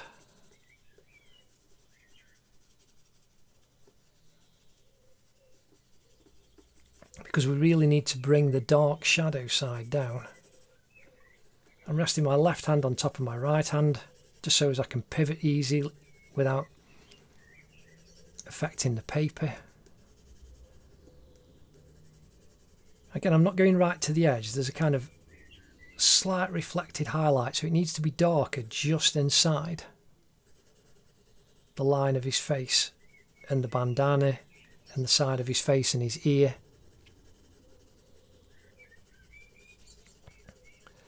And that dark goes up to the corner of that eye socket.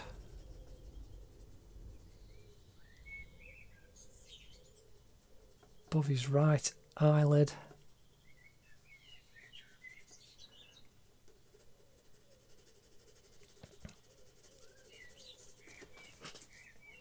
Again, you can see you're just adding little bits of tone very carefully,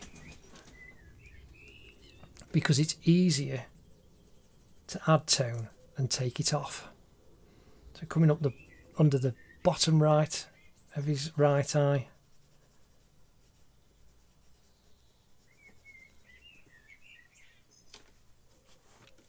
And we've got 1, 2, 3, 4 little crease lines. You've got 1, 2, 3, and then the fourth.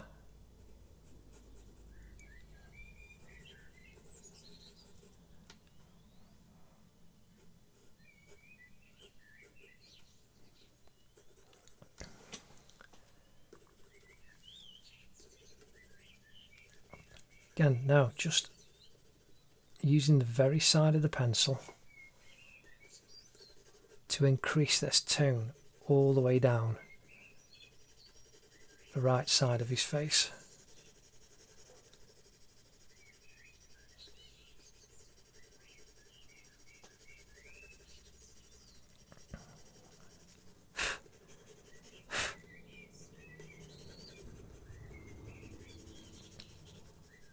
And you can see where the top of this reflected shadow is, kind of level with the bottom of his lip. So you can bring that shadow up right the way to the edge, soften it just gently as it comes around the corner of his cheek. And we've got a slightly darker line inside. I'm just letting the pencil do the work.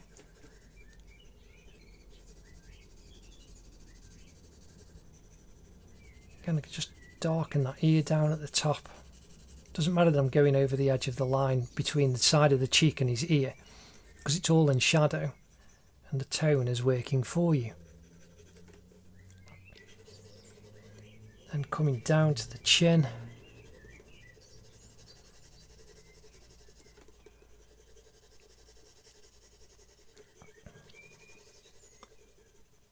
Then we've got that highlight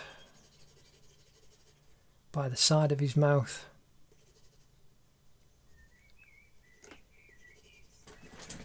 And we've got the shadow coming underneath. Just curve it around very carefully.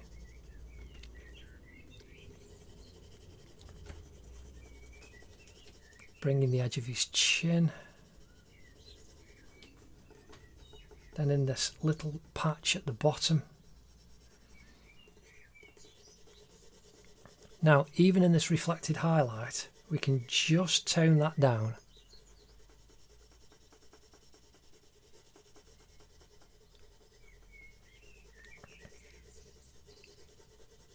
Just add on, and then there's a little bit of reflected underneath as well.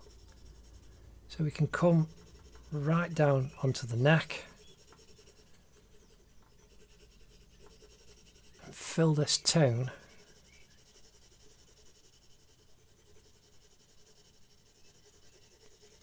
right the way on the right hand side. And that's looking absolutely fantastic. I am so enjoying this. Again, just darkening that tone down a little bit.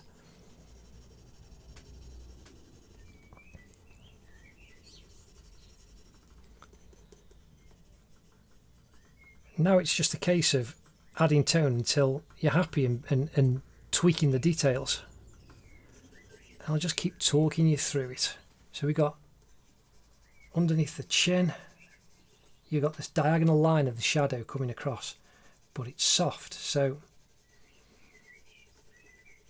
we've got to diffuse it slightly. Now you can use a blending stump or a cotton board, your finger, kitchen towel, anything like that. So here now I can see we just need to add some more hairs into that little reflected highlight part, coming up the side of his face, creasing the dark in his ear, and then right in the corner of the t-shirt,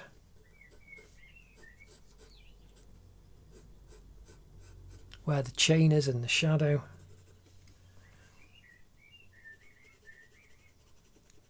Again, we've got this much darker tone right at the back, and then just lighten up as you come forwards.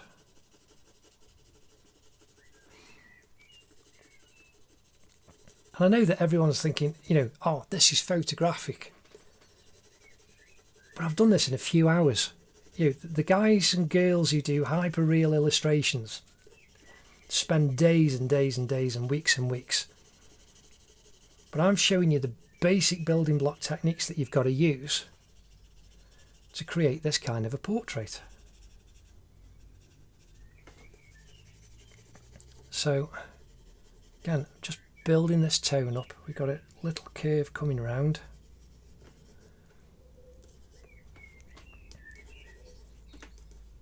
More shadow coming down the side of the neck. That's looking truly lovely. So here we've got the shadow. This is the sinew coming down the side of his neck, and you've got the reflected highlight here. So you leave that, that's off the t-shirt. Then you've got a bit of shadow at the bottom.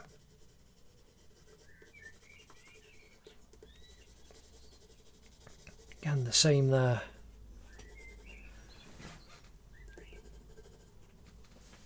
Now, the left-hand side of his neck, we can darken that down. This is quite quick. This is just using the pencil to fill in a large area because you're focusing up here. This area just needs to look the part. Again, you can spend a long time doing this, but you haven't got to. So I'm building this tone down. Again, I've not used a paintbrush or anything to smudge any of this in. This is just using the pencil to build up the tone.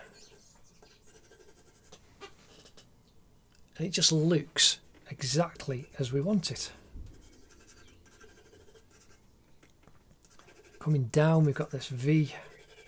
So I'm just adding a little bit more tone as it comes down to the centre of his neck. Kind of under bit of where his Adam's apple is. Then we've got this V coming down from this side. Again, just it's more shadowed, so we're just building the tone up.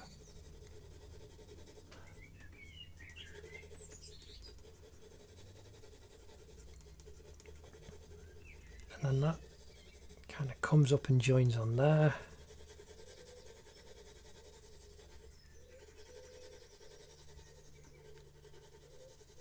Then again, we can now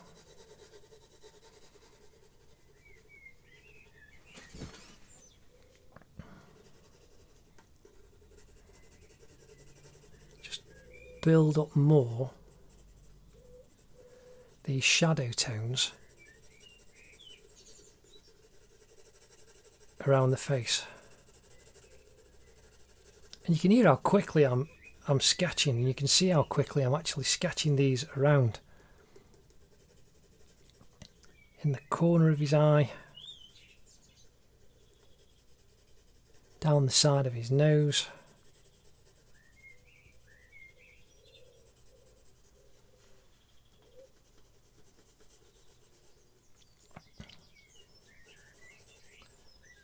the corner of his right eye socket, curving over. And again, we want that darker shadow coming up the side of his forehead underneath the bandana. Just building that up, going through the eyebrow.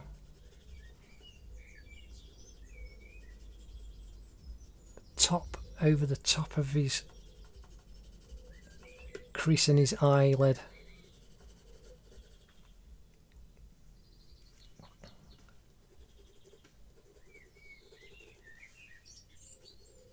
So there we've got the shadows on the side of his face. That's looking really, really lovely. Now I'm hoping we're actually on the home stretch, so I'm still using the 4B pencil. I'm just looking to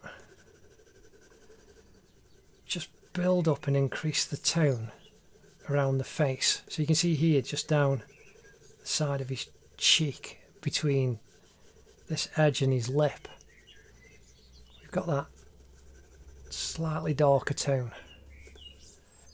And then coming up the side here,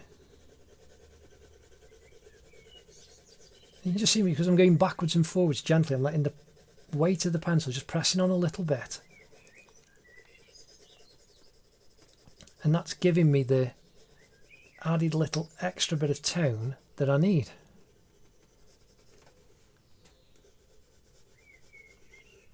And this is what you do. You just keep working until you go, yep, that's enough. Done now. Here we've got a nice shadow line just coming off the side of his eye. And then underneath that lower eyelid, going up into the corner. And then we've got this bruising, creating this fantastic shape and shade.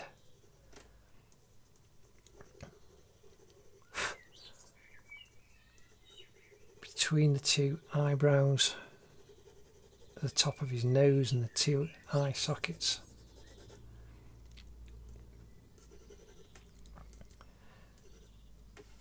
So now, filling that tone, you can see there's that diagonal highlight there. I'm just filling the tone in on the cheek, coming over, and you've got this highlighted area here.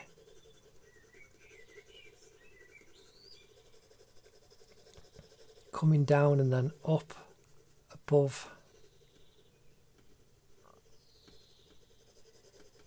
the top of his mouth.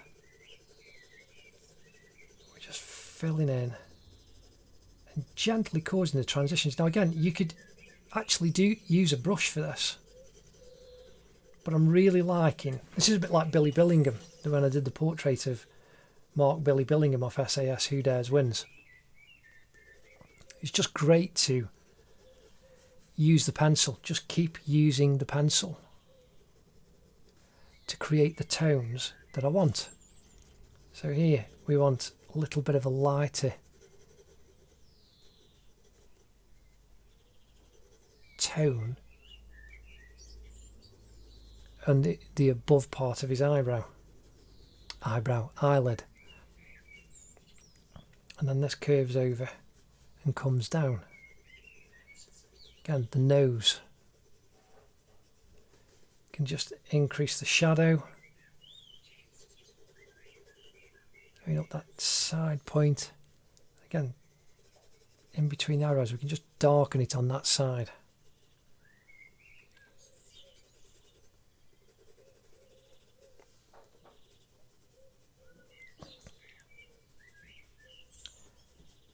And this is how you just carefully build everything up, little by little.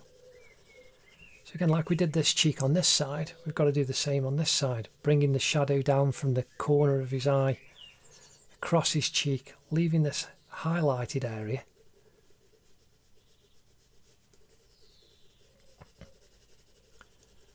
But just following the shape and form of his face.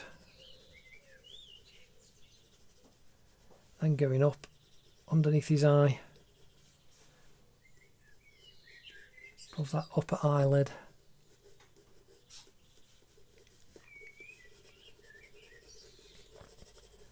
And again, coming down, got this circular shape created by just tonal shadow on his chin.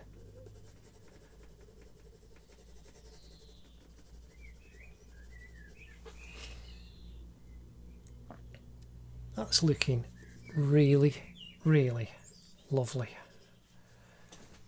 Now, I'm going to come in, I'm going to carefully use the point of the 4B pencil. We've got this arc of the crease in the upper eyelid.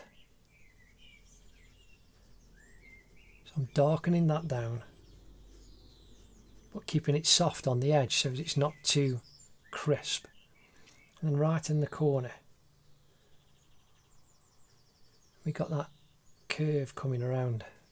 Again, you've got a kind of C shape there. I'm just gently darkening that down, and we've got right in the corner where the tear duct is. And then right under the eye, we've got these little crease lines. And then slight darker shadow right at the edge.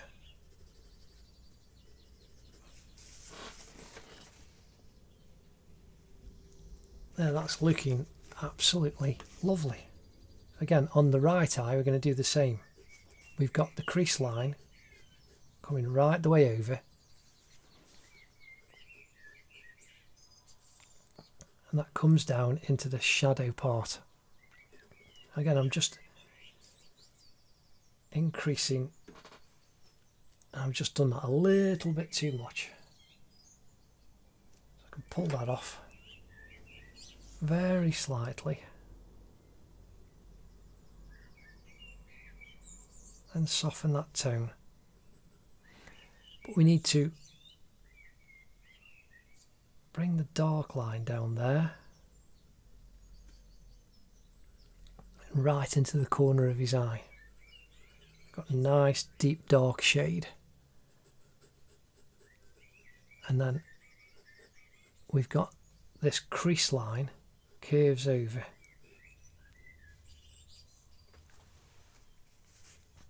Comes right the way over the top, over above a second one underneath.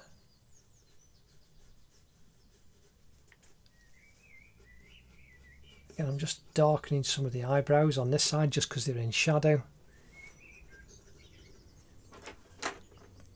And then we come in with a putty rubber.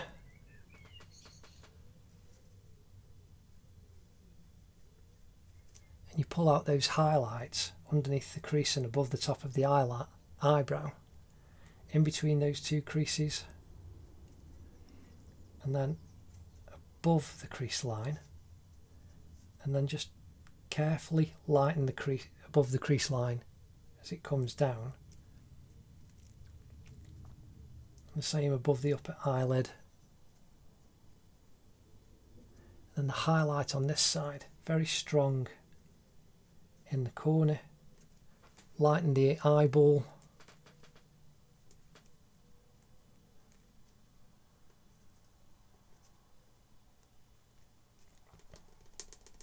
Just dapple a little bit. And there you can see the eye is really looking lovely. Again, that highlight on the side of the cheek there that then goes up.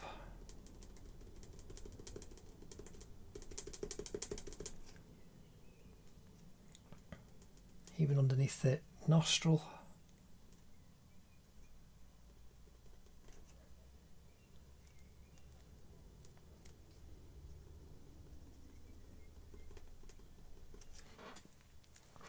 If we do the same on the left eye, right in the corner, you've got to highlight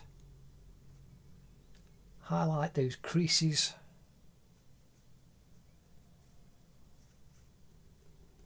Where they come out underneath.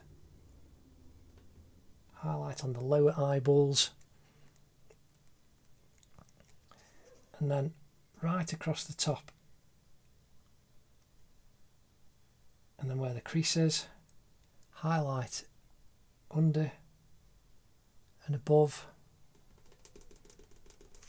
and then in that area above we can just dapple, bring about the highlights that we need. Again, same on the top of his cheek, this part by the side of his eye, up the side of his head.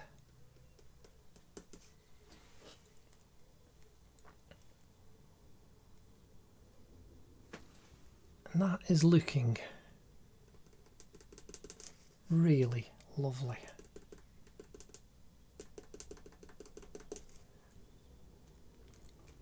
Again, now down by the side of his mouth, got a little bit of highlight. Again, this is the joy of a putty rubber. You can just dab it on the end of your chin and it works for you. Just down underneath on the neck.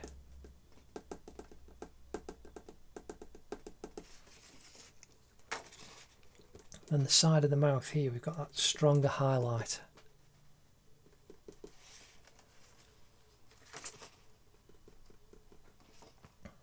And the same on the right side of his mouth. I am really happy with this. I'm just going to come in with the 2B pencil. Just jabbed myself. I literally just stuck the end of that in my hand. That hurt.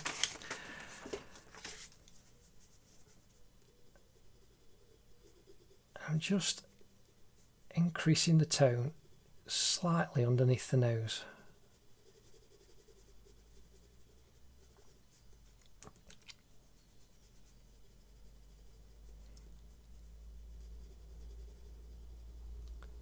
And around on his nose, going up. And these are just literally last little details.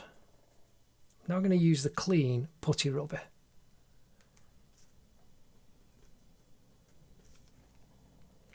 Because it'll pull the pencil off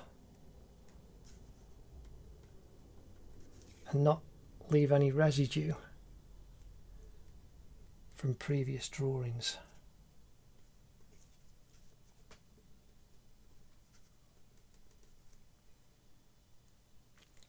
Right in the corner of the eye.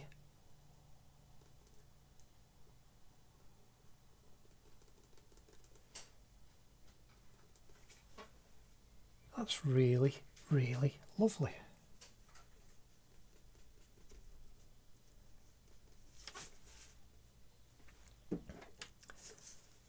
Back with the 2B pencil.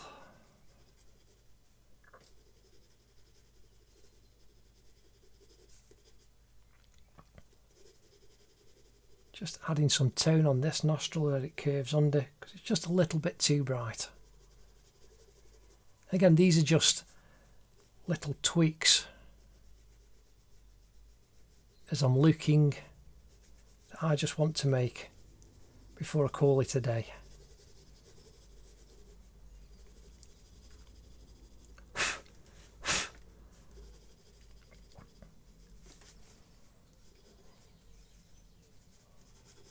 Last little bits. So here on the top of his forehead we've got another little shadow line that comes to the centre and comes down and joins the nose. But these are just minor tweaks. There we've got the definition of the edge of the bandana that was missing, just because we did a little bit of work with the putty rubber. Here on the edge of his eye. So again there now, just because that needs lightening up a little bit, just come back in with the putty rubber.